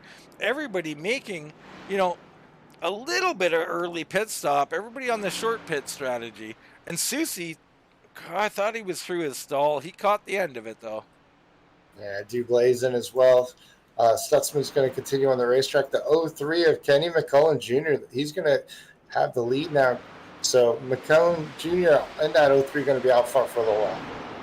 So we look in on Massey here, see if he can get around Soucy, who's on pit road. Massey coming through by pit road right now. Soucy's on exit. Soucy coming out, going to beat him out, I think. Yep. And there you have it. Just a little bit ahead is Joshua Soucy. Fresher tires covered them both off. So Massey on the shorter pit than McCullough, and McCullough on the shorter pit than Soucy, but they stay. Well, actually, Massey did leapfrog McCullough. And McCullough way back. And a little shout out to Stutzman. He's going to lead a lap here. Good on him. Jeremiah Stutzman in the 71, part of Roush Performance Racing, your new race leader. Now, this will be interesting when we're talking about the 81 and the 97 here, because the 97, we knew, burned up his equipment on that last run, and the big difference was the 81 kind of stayed back and conserved his tires. But now, same footing between the two of them. I got to kind of give the edge to the 97. Yeah, the 97's an interesting dilemma because he got behind McCullough, burned up his stuff a bit. I mean, I think he was faster than Soucy earlier in the race, but it just shows you this track is more about how you drive it than your setup. You have to drive it a certain way to have that car stay underneath you. Yeah, absolutely. I mean, at this point, could we see a role reversal? Could we see the 60 of McCullough coming up from behind of Sousa and Massey as these two continue to battle it out? You very well could. Do not count out Chris McCullough. We've covered him in the past. He can make some moves. It's usually a lot of strategy moves out of McCullough, but don't count out his racing. He's a thinking man's racer, and he's got a plan. He's going to stick to it. But right now, Stutzman still leading this race. I love it. And he's going to come in here, Brad. Stutzman going to come in, bring his car to attention to pit road, get himself 4 fresh tires set up for the end of this race. He's going to turn the race over to that 81 of Sousa. We're just going to have the 97 of Massey and McCullough trailing. Another thing we got to think about, we saw how Sousa got the lead there, a little bit of ruffling of the feathers. So, if you get to the back of that 81, are you going to necessarily give him every little, you going to lift when you need to, or are you going to kind of lean into him a little bit more?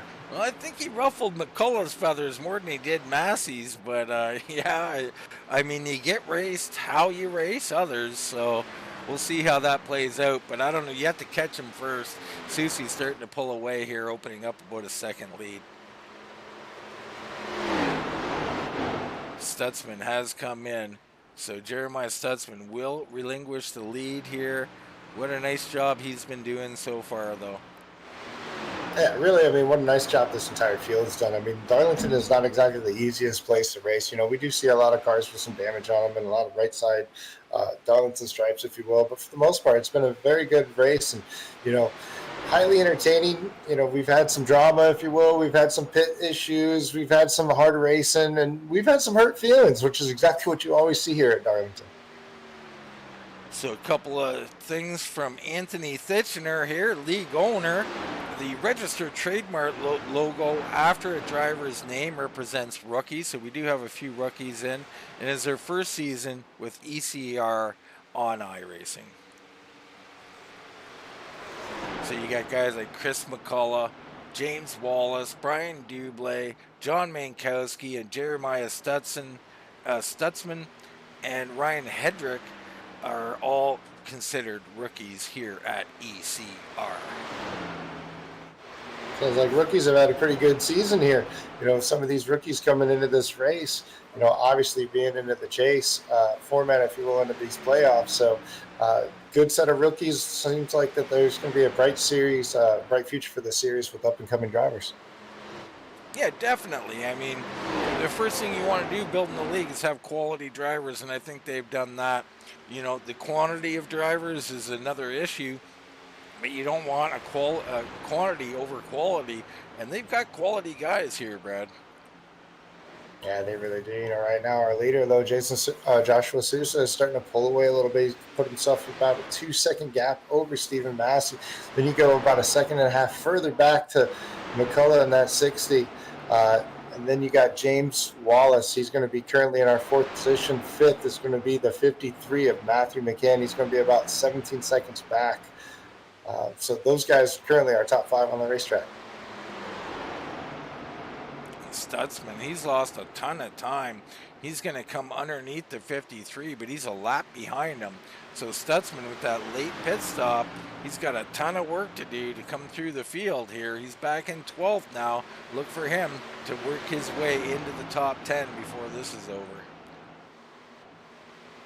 Yeah, he lost a lot of time. Well, he pitted late, and unfortunately, he was already one of the guys running a little bit towards the back of the top 10, if you will. So unfortunate for him, but still a great run tonight. I mean, really, just surviving is what you got to do when you get to a track like this.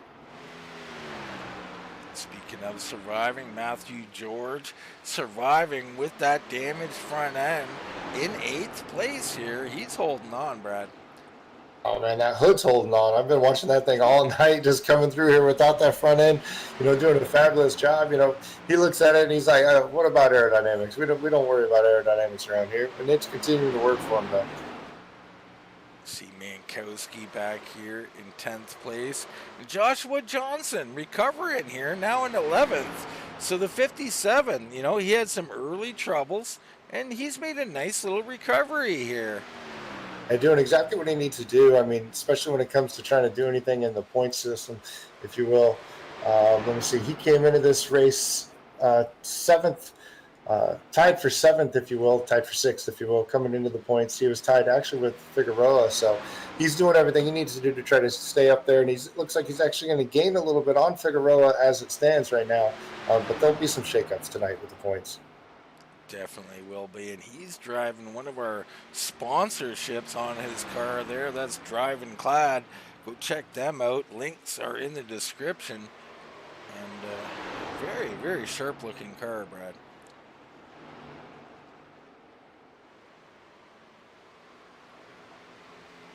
Soucy still leading this thing.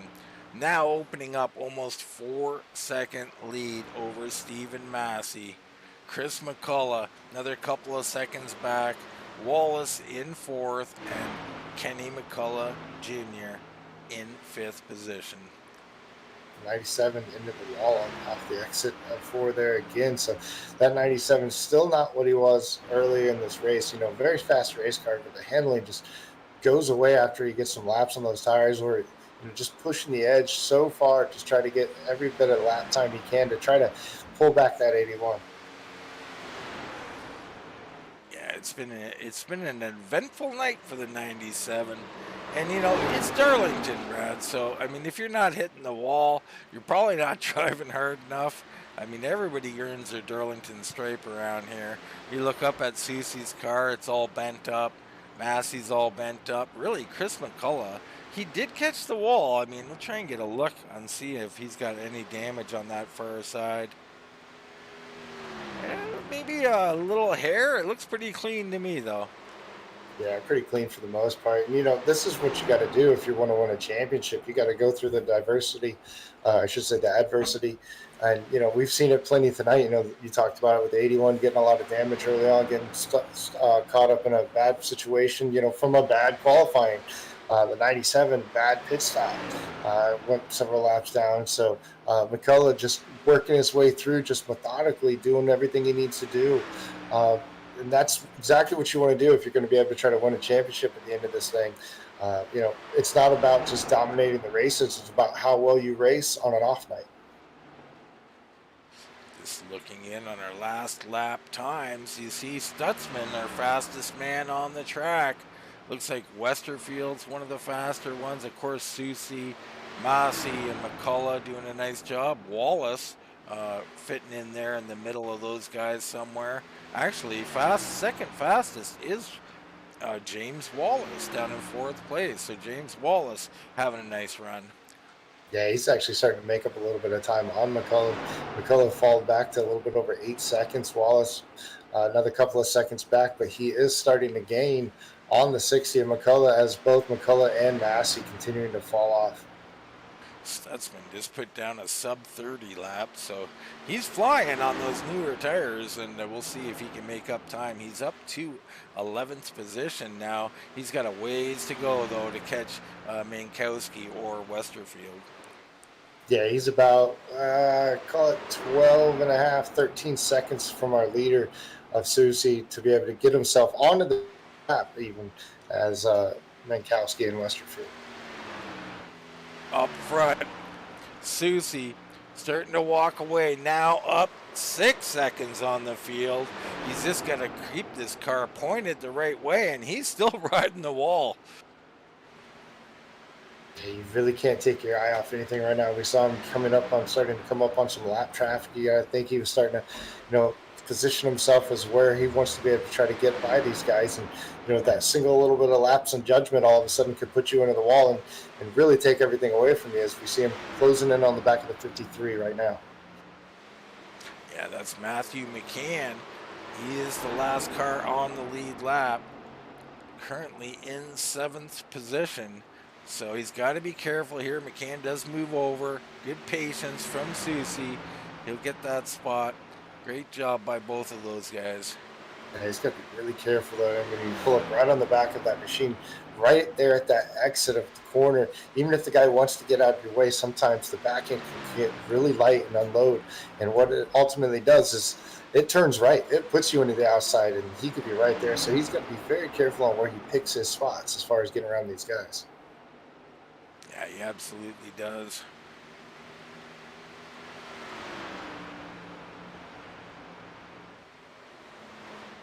Take a look at those last lap times again. You see Stutzman that time a 30.39, our leader a 30.75. Wallace with a 30.96, and Kenny McCullough Jr. turning in a nice lap. He's, I think, second on the board with a 30.75, tied with Soucy. Yeah, both of the McCulloughs running very well tonight, being very patient and making sure they make it to the end. Right now, it looks like our leader, the 81, he's going to be pulling up on the back of the 93. That's going to be John Mikowski. He's going to be trying to put him a second lap down. Mikowski's going to pull over, let them all by, doing the right thing right there. Yeah, Mikowski will be at least a couple of laps down now.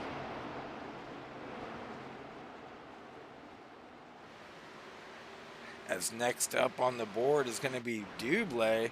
Dublé now entering the corner. And there's Soucy. He's not far behind, so he's looking to lap up to the top 5 here, Brad.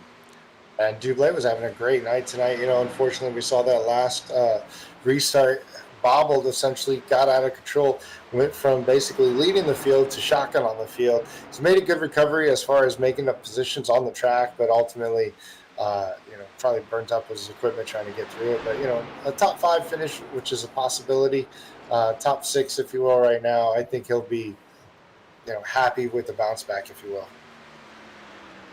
Definitely he will be. Looking at Chris McCullough, there goes Stutzman by McCullough. So Stutzman still making up time on everybody. How much? I'm not sure. He is currently in 11th place. He's 11 seconds behind John Mankowski. So he's got some time here, 23 laps, but I don't know if he can make his way into the top 10. We continue our march through the top 10 here. James Wallace in 4th. He is closing on Chris McCullough. Kenny McCullough back in 5th. Dublé 6th. It's McCann. Wall. Kenny McCullough in the wall? Yeah, he was up at the wall in the exit of 4, you know, just as we were making through. Again, you know, these guys trying to push for everything they can, and it just gets tight. It gets loose towards the end of these runs with these tires, and it's going to be interesting to see. Oh, Matthew McCann on pit road, Brad. Oh, this could be interesting. This is interesting. Matthew McCann has come down pit road. Let's see on our pit board here. His last pit, well, lap 130. So only 34 laps in. He's decided to come down here, get some rubber. Very interesting. This should put Stutzman into the top 10. I'm not sure what to make of this, Brad. Is this just a, you know what, the car is undrivable at this point, I'm going to pit? Yeah, I don't know. I mean, coming in at 130, I would assume that they would have enough to make it to the end. This could be just kind of the Hail Mary, if you will, try to make up as much track position as you can. Or it could just be exactly what you said, you know, the car just getting to the point where it's undrivable. Very interesting decision from Matthew McCann. It's going to fall back to 11th place. He'll be about 10 seconds behind Stutzman. But I'm watching Soucy as he's working on Brian Dublé. He's going to make the move here way down the track. Dublé giving him lots of room. Smart of him to do that. Soucy holding nothing back here, Brad. He's trying to just pull away from it right now. He's got a commanding 10-second lead over our second place. That's going to be Massey, and then we're going to be back to the 60 of McCullough. But look who's on the back of that 60, that 51 of James Wallace. He has got him.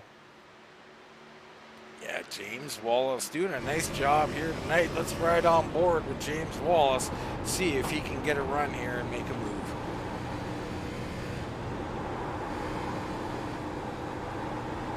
hear just the oscillation of throttle, if you will. Right now, we're at the particular place where, the steering wheel turns these cars, sure, but the throttle and the brake pedal is doing more damage right now. So he works to the inside of the 60. Looks like he's going to be able to pull right alongside of him. We're going to have to see if the 60 is going to be able to give him everything as they drag race down into 4. Chris McCullough not giving it up. I like the fight out of the 60. I don't know how wise it is here. The 51 drives in. That's a clean, nice pass out of James Wallace. Put him up to 3rd place by Chris McCullough. I mean, if you're getting passed down into 1, that's the way to do it right there, Brad. Yeah, I think, Oh, they're both in the wall. Two of them hit the wall like they were synchronized swimmers or something. I think both of them were seeing the closing rate that 53 was having with tires. And the 51's having all kinds of difficulties. He might have lost his focus there, Brad. I'm not sure what happened to James Wallace. All this admiration we're putting on him might have put the hex on him. He's been driving that car extremely hard, trying to close that gap. And unfortunately, sometimes, you push it just a little bit too much. As we saw, he had one of the faster lap times of the group, if you will, coming into these last 10 laps. He might have just got to that point where those tires are just getting a little too hot, and the grip just went away. Sure seems like that's what happened. Now, over a second behind Chris McCullough, 15 laps to go. He's going to have to try it again. It won't be as easy next time. I mean, I don't know. He's going to get back there, Brad, but can he make that move again? Yeah, I don't know. I mean, I'll give you another one. Will there be a caution? I mean, I'm looking around at some of these cars, and they're barely making it off these corners. I just saw right there the 93. That's going to be John Minkowski, doing everything he can just to keep the car on the racetrack. The car extremely loose on the exit of these corners still, and these guys, they're still coming off and turning some good lap times, and we still got probably a little bit over 20 laps to go. So that's a long time for some of these really extremely loose and undrivable race cars. Yeah, I'm just watching Minkowski now, and you're right. It's not that easy. He's not even really turning in, extremely fast laps. The car's still breaking loose. It seems to get it under control there. We look back in on James Wallace and his hunt here in on the 60 of McCullough.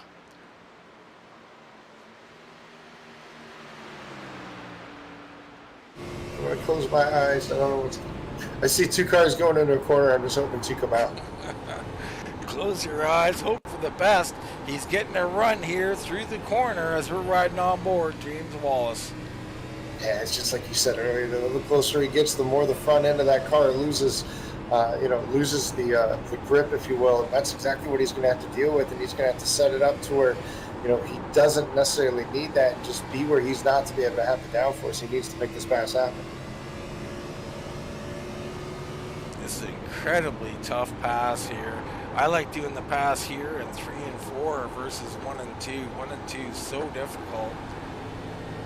Yeah, you got to have a little bit of cooperation, if you will, on 1 and 2. But you see right there, he was able to close in, but just didn't have the exit, the grip. He had to kind of feather the throttle to keep it from out of the fence on the straightaway.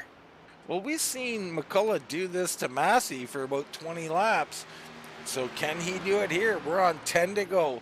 Joshua Soucy, your leader. Massey second. We're focused in on 3rd and 4th in this battle. Yeah, I think what we saw earlier, we saw the 51 make up so much of a distance on the 60. The 60 just kind of said, okay, I'll let you go. I'll give you the corner. But then what happened is the 51 got in that trouble, heated up his tires, just got extremely loose. The 60 now is probably just playing a little bit of defense. Yeah, I mean, he's doing Darlington driving. And it's a tough place to pass, and you don't have to give anybody anything, and McCullough's not going to do it. So if he's not going to give it to you, you're going to have to take it, and that's no easy task around here. You see there, he's so much better through 3 and 4. He goes a little bit lower, does Wallace. I think he's just got to come off this corner in 2, right there on the bumper. If he can do that, and a little bit high out of the 60, he gets back on the gas early. Very strange corner there. Yeah, the 51 just lost the nose going into it. It wasn't able to make a turn. Had to check up a little bit.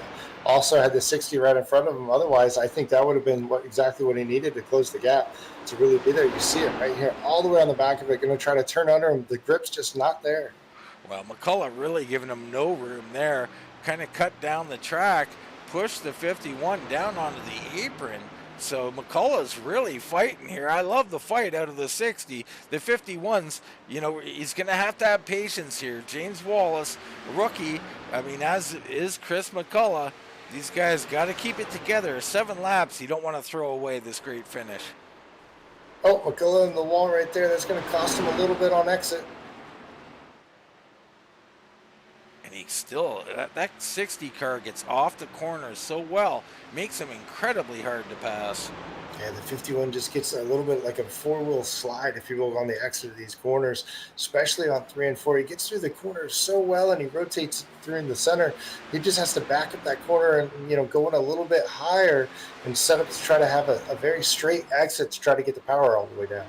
Now, Brad, is he just putting the power down too early? By the time that car reaches the exit, there's no grip left as he looks underneath right now. I just think he has too much wheel in it. I think right now it's going to be interesting. Will one of them give it up? Looks like a very similar pass to earlier. McCullough not really fighting him there. It's a great job by Chris McCullough. Race awareness, not willing to throw away a race with 5 to go. Wallace is faster, and he might have been able to hold him off if he really wanted to, but great job by both guys there. Yeah, absolutely. You can't really throw that away. And, you know, it's not over yet. We saw it before where McCullough was let him go by, and then a lap later, Wallace put it into the fence, and he was able to get back by him. So, you know, the last thing you can't do is you can't wreck your race car trying to get to the end as we're closing in on the final 4.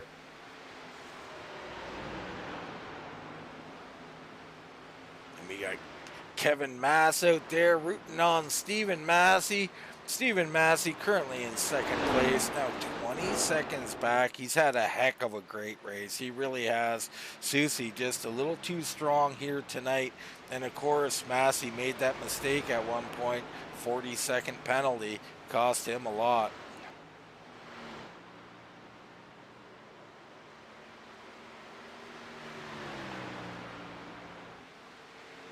Three to go for Joshua Soucy. Coming to the flag for 2 to go. The 81 looking just about as good as he can look right now.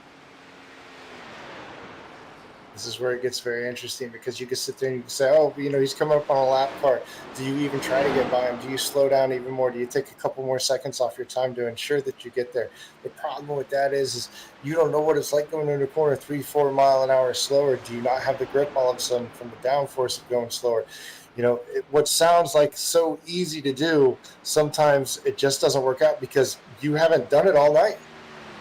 Those are great points. I mean, you really don't want to. You don't want to slow down. You don't want to change a thing for any reason or anybody. But, I mean, I wouldn't want to go near a car at this point with a 20-second lead. And I don't think he's too interested. You see a little wiggle there as he comes across, takes the white flag. 1 to go for the 81, Joshua Soucy. Yeah, I'd definitely be, you know, rolling out of the throttle probably another 50 feet earlier. Just make sure I can get out of the corner, get down the straightaways. You know, he's ran a heck of a race tonight, and where he's going to be able to bring it home. Here he comes through 3 and 4. He's going to stay behind the 35 of Westerfield. Westerfield, give him a little room. Joshua Soucy going to take home this Darlington 250, going to punch his ticket into round number 2. What a job by him, coming back from a poor qualifying, early incident, and dominating this race. Stephen Massey going to hold on for 2nd place. Just a stellar effort from him. Mr. Excitement, if you will, and putting on a show here tonight. And James Wallace, what a nice run from the 51. He's going to be our 3rd place finisher. Kenny McCullough will be in 4th. Chris McCullough will settle for 5th. Not sure what happened there between him and Kenny to switch 4th and 5th, but great job from the McCulloughs as well. Yeah, absolutely. A pretty good race tonight. I think the level, if you will, of survival was definitely tonight. It definitely was survival. We look in on our race results here. And you see Soucy, your race winner, Massey, Wallace, McCullough. Then Dublé recovers for sixth. He had a nice run going, was the leader, won the first stage. Matthew George takes seventh, Westerfield in eighth, McCann ninth, Mikowski in 10th. Stutzman with a nice showing, but it could only recover to 11th there. Joshua Johnson with some problems. Mark Figueroa leading this race got into an accident there with a lap car. Very unfortunate for him. Libby, Bothwell, Hedrick, and Thitchener not able to make the start. Yeah, on a points note here, our top three is going into tonight. It was Soucy, Massey, and Wallace. And wouldn't you know, coming home, you're going to have Soucy, Massey, Wallace. That's our top three. So top three for the championship will remain the same. This will actually be Soucy's 8th win of the season. Man, Joshua Soucy, Hazy Days Racing. What a show. I mean, he is really dominating the series at this point, and I didn't think he had it tonight, but apparently I was wrong, Brad. Yeah, he had a great night, and he set the stage right now. Going in, you're going to have to try to get through that 81. I got to sit here and say though, the 97 and the 51, they seem up to the task, and as well, they're just trying to lock themselves in. Get to the next round, and reset and do everything you need to do. But it looks like it's going to be a very competitive and fun to watch series going through these playoffs. Yeah, it really will be. Right now, let's take a short commercial break. We come back, we'll get interviews with our top three finishers.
Welcome back to Darlington Raceway in the Elite Championship Racing League, where Joshua Soucy was your race winner, round one, race one, putting on a show. Just a great job by him. I'm joined right now by third place finisher, the 51, James Wallace. What a great race, James. Congratulations. I appreciate it. Thank you. Man, oh man, a little bit of pit work and a little bit of late race ability there. I don't know if it was tires or you just got a little bit better as the race went on, but you were picking them off slowly but surely, moved your way into third. Tell us a little bit about how the car was handling tonight. I guess overall, man, honestly, I'd say just sort of lucky. I mean, the car felt decent, but got into the wall in that first stage and kind of screwed it up as far as long run ability, it felt like. But like you said, little strategy wise with the pit, hoping it was going to pay off, and ended up, I guess, a little bit trying to conserve. Absolutely. Now, Steve, were you involved? Or sorry, James, were you involved early on in the race? Did you run up on lap traffic there and get involved a little bit with the rear end of one of those cars? Nah, it wasn't a lapper. I forget the number. McCann. I was trying to stay off. We were basically all grouped up, and both of us went up high in 3 and 4, and he braked a little earlier, and I just tried. I broke harder to make sure I didn't get into him and got into the wall. You came into this race, you're in third place. You finish here in third. How are you feeling as we head into the rest of these races? Somewhat confident. We got a road course somewhere in this playoff, so I'll feel decent when we're there. Well, you got to make it to round number 2. You got Richmond and Bristol coming Yeah, up. true that. I am counting my I mean, Richmond and Bristol are no slouches, and anything can happen there. How do you like short track racing, and what do you think about your chances at those two? I'm looking forward to Richmond. I like the short tracks. I like Bristol quite a bit, or Bristol as well. But Darlington just, like I said, got in trouble, and car wasn't as good as I wanted it to be. Soucy and Massey were on another level. My teammate Mark got in some trouble there in that first round or first stage as well, and he was on fire. I wasn't as happy as I was coming into the race. Happy with the finish, but is what it is. Yeah, Mark having a heck of a race. Really unfortunate incident for him. It happens here at Darlington, and a heartbreak for Mark and your team. But James, you pulled it together. You got a good finish out of your team. We're happy to be covering you, and look forward to seeing more out of you and what you can do here. If you got anybody you want to thank, any shout outs you want to give, now's the time. I appreciate it, man, and just appreciate Anthony and ECR letting me race here. Josh having the team, always a good time. All right, Brad. That's James Wallace in the 51, your third place finisher.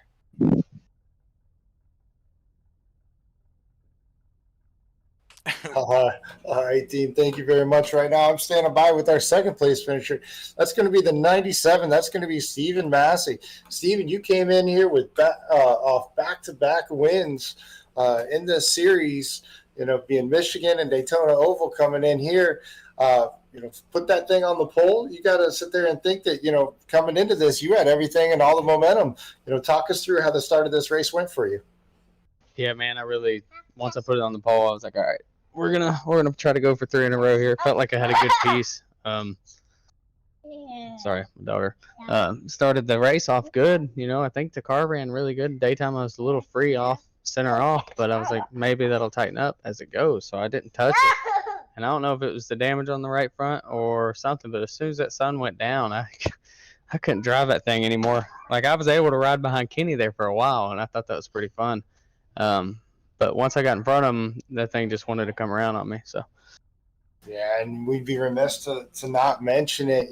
Coming to pit road. Just talk us through what happened there, man. So I didn't commit. You know what I mean? The lap before or anything. I was thinking about. I was like, you know what? I'm gonna come to pit road right now in the middle of the corner, and I thought I could make it. I didn't practice it at all, which is dumb. You don't do that at Darlington. It's like probably the hardest pit road to get onto.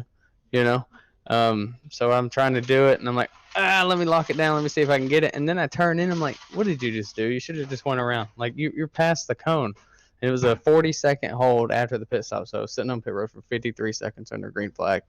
But to be able to rebound and come back, I think 6th at the end of the stage on the lead lap after going 2 laps down under green was pretty solid. Yeah, absolutely. We watched you all night. We started kind of debut Mr. Excitement because I think your car was more sideways than it was facing the correct direction for the majority of the night. Talk us in. We were a little bit further into the race. It was a battle between yourself and the 60 of McCullen. And out of nowhere came the 81, 3 wide, going into 3, a little bit of contact, kind of through your perspective or through your lens, if you will. What happened going into that corner? Yeah, so me and McCullough were racing each other really hard, and we had a pretty good gap on Soucy. And I started seeing him start to chip us off, so I was like, I really need to start working on McCullough. And I was able to roll 3 and 4 way better than he was. but we were pretty equal in 1 and 2. So I finally made my move, and I get out in front of him. And as soon as I get out in front of him, the car starts to go sideways without any effort. So I was like, this ain't good. And that slowed me in the 60 up a ton. So by the time the 60 gets a run on me, Soucy's already there, and I get loose coming out of 2. And Soucy pounces, and he didn't expect the 60 to come up in front of me. And when he did that, it kind of threw him off. So he tried to slam it in there and keep it low, and, obviously took him out. I was kind of low key hoping that it kind of took a boat out and I can just slide underneath him and roll on, but it's hard racing. Yeah, definitely hard racing. Didn't quite work out the way it was, but definitely a good bounce back.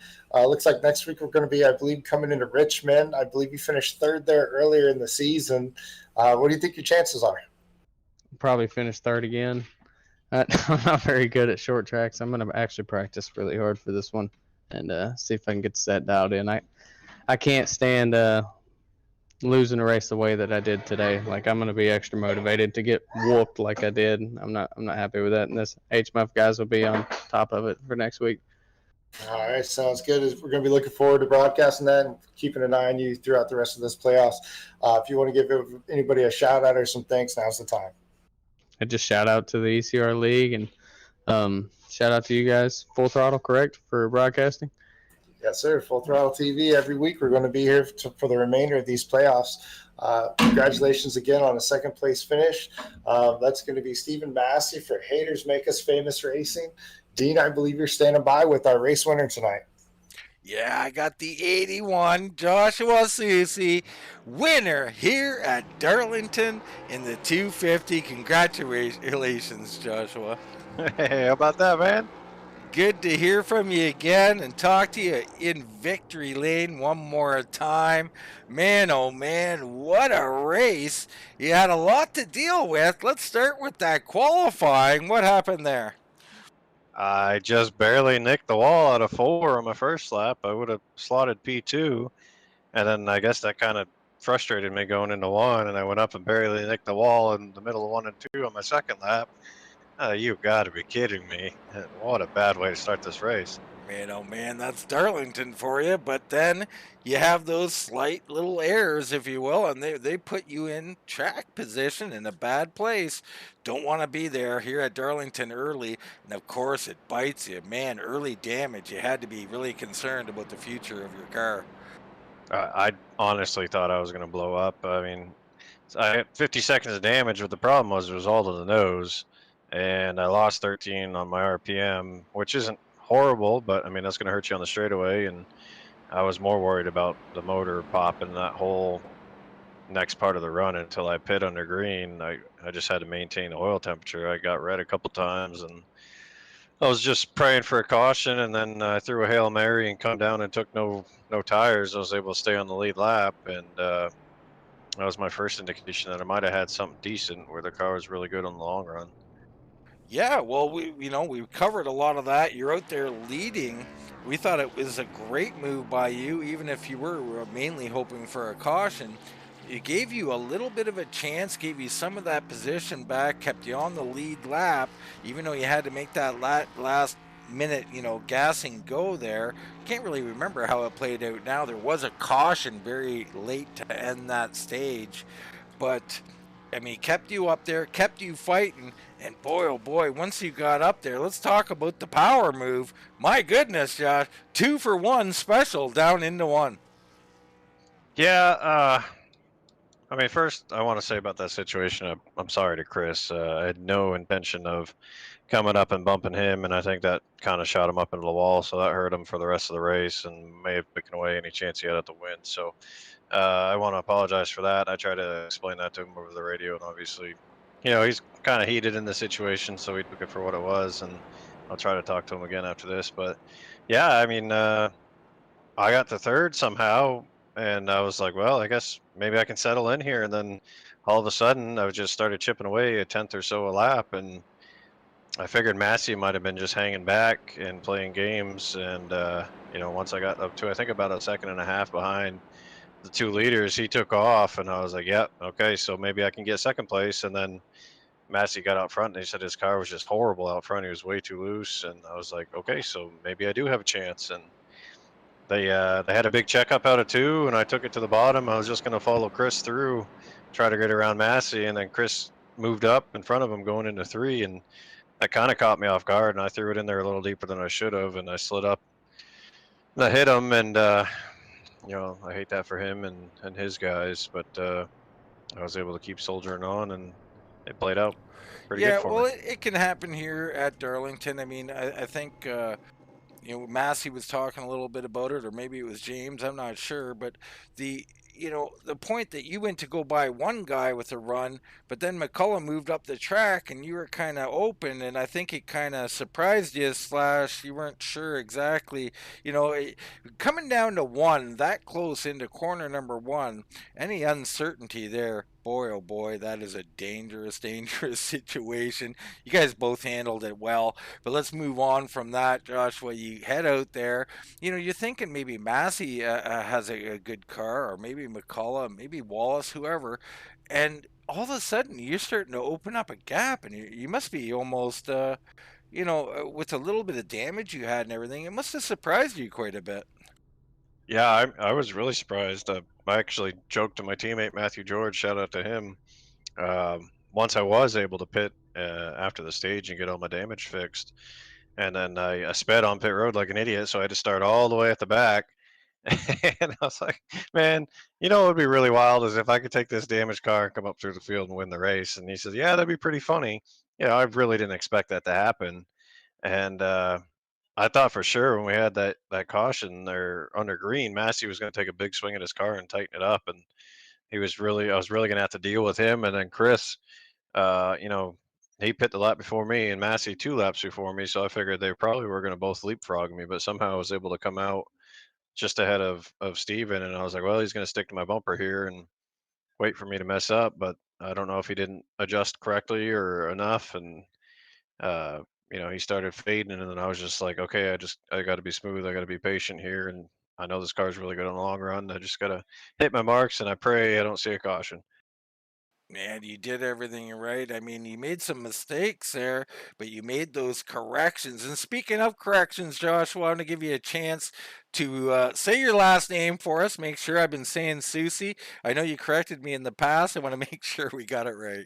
Yeah, you got it right, man. You remembered. Okay. Good to know, man, because I got a feeling we're going to be calling your name a lot more here. We look forward. We got Richmond and Bristol. You don't have to worry about them, thank goodness.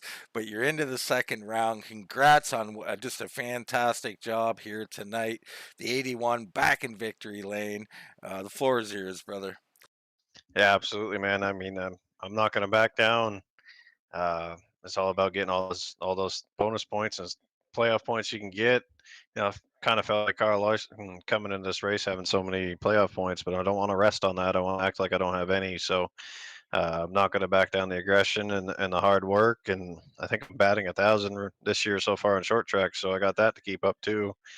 Uh, I'd love to win them both. I don't expect to. I expect the rest of the guys to put up a really good fight, and I'm just going to do the best I can. But first and foremost, I want to shout out Speed Demon Setups. They actually got a hold of me this past week and signed me onto their roster to be a driver for their stable and their affiliation. And I want to represent them as best I can. I hope I did good tonight. All the league sponsors, everyone that showed up tonight. I know we had a couple guys probably at the real race and whatnot, but everyone that did showed up. This was a long, grueling race. Our admins did a great job. I think Anthony was up in the booth with you guys. I'm sure he did great on commentary. And I look forward to next week. And I can't thank you guys enough for coming on board and doing this playoff series for us. These next 9 races after this. It's good to hear your voice. It's been a long time. I can't wait to see what we can do the rest of the year. Yeah, man, good to hear yours too. Congrats on the victory again. Brad, the 81, Joshua Soucy, victorious here at Darlington. Yeah, he ran a great race tonight. All these guys really did well, and it's going to be just telling you and shaping up to be a heck of a playoff run. We talked about the top 3 coming in tonight. Finish 1, 2, 3 in the playoffs, or I should say in the points battle coming in are our top 3 finishers. So it's going to be an uphill battle if you're one of those guys trying to unseat these guys, but there's plenty of opportunity.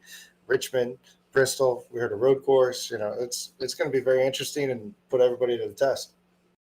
It really will. We're going to have those tests, Richmond and Bristol. My goodness, unbelievable tests every Sunday, 8 p.m. Make sure you come check us out.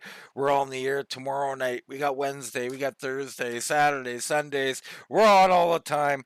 Come and check us out. But for myself, Dean Doucette, for Mr. Brad Patterson, that's going to wrap it up from Darlington. We'll see you right here.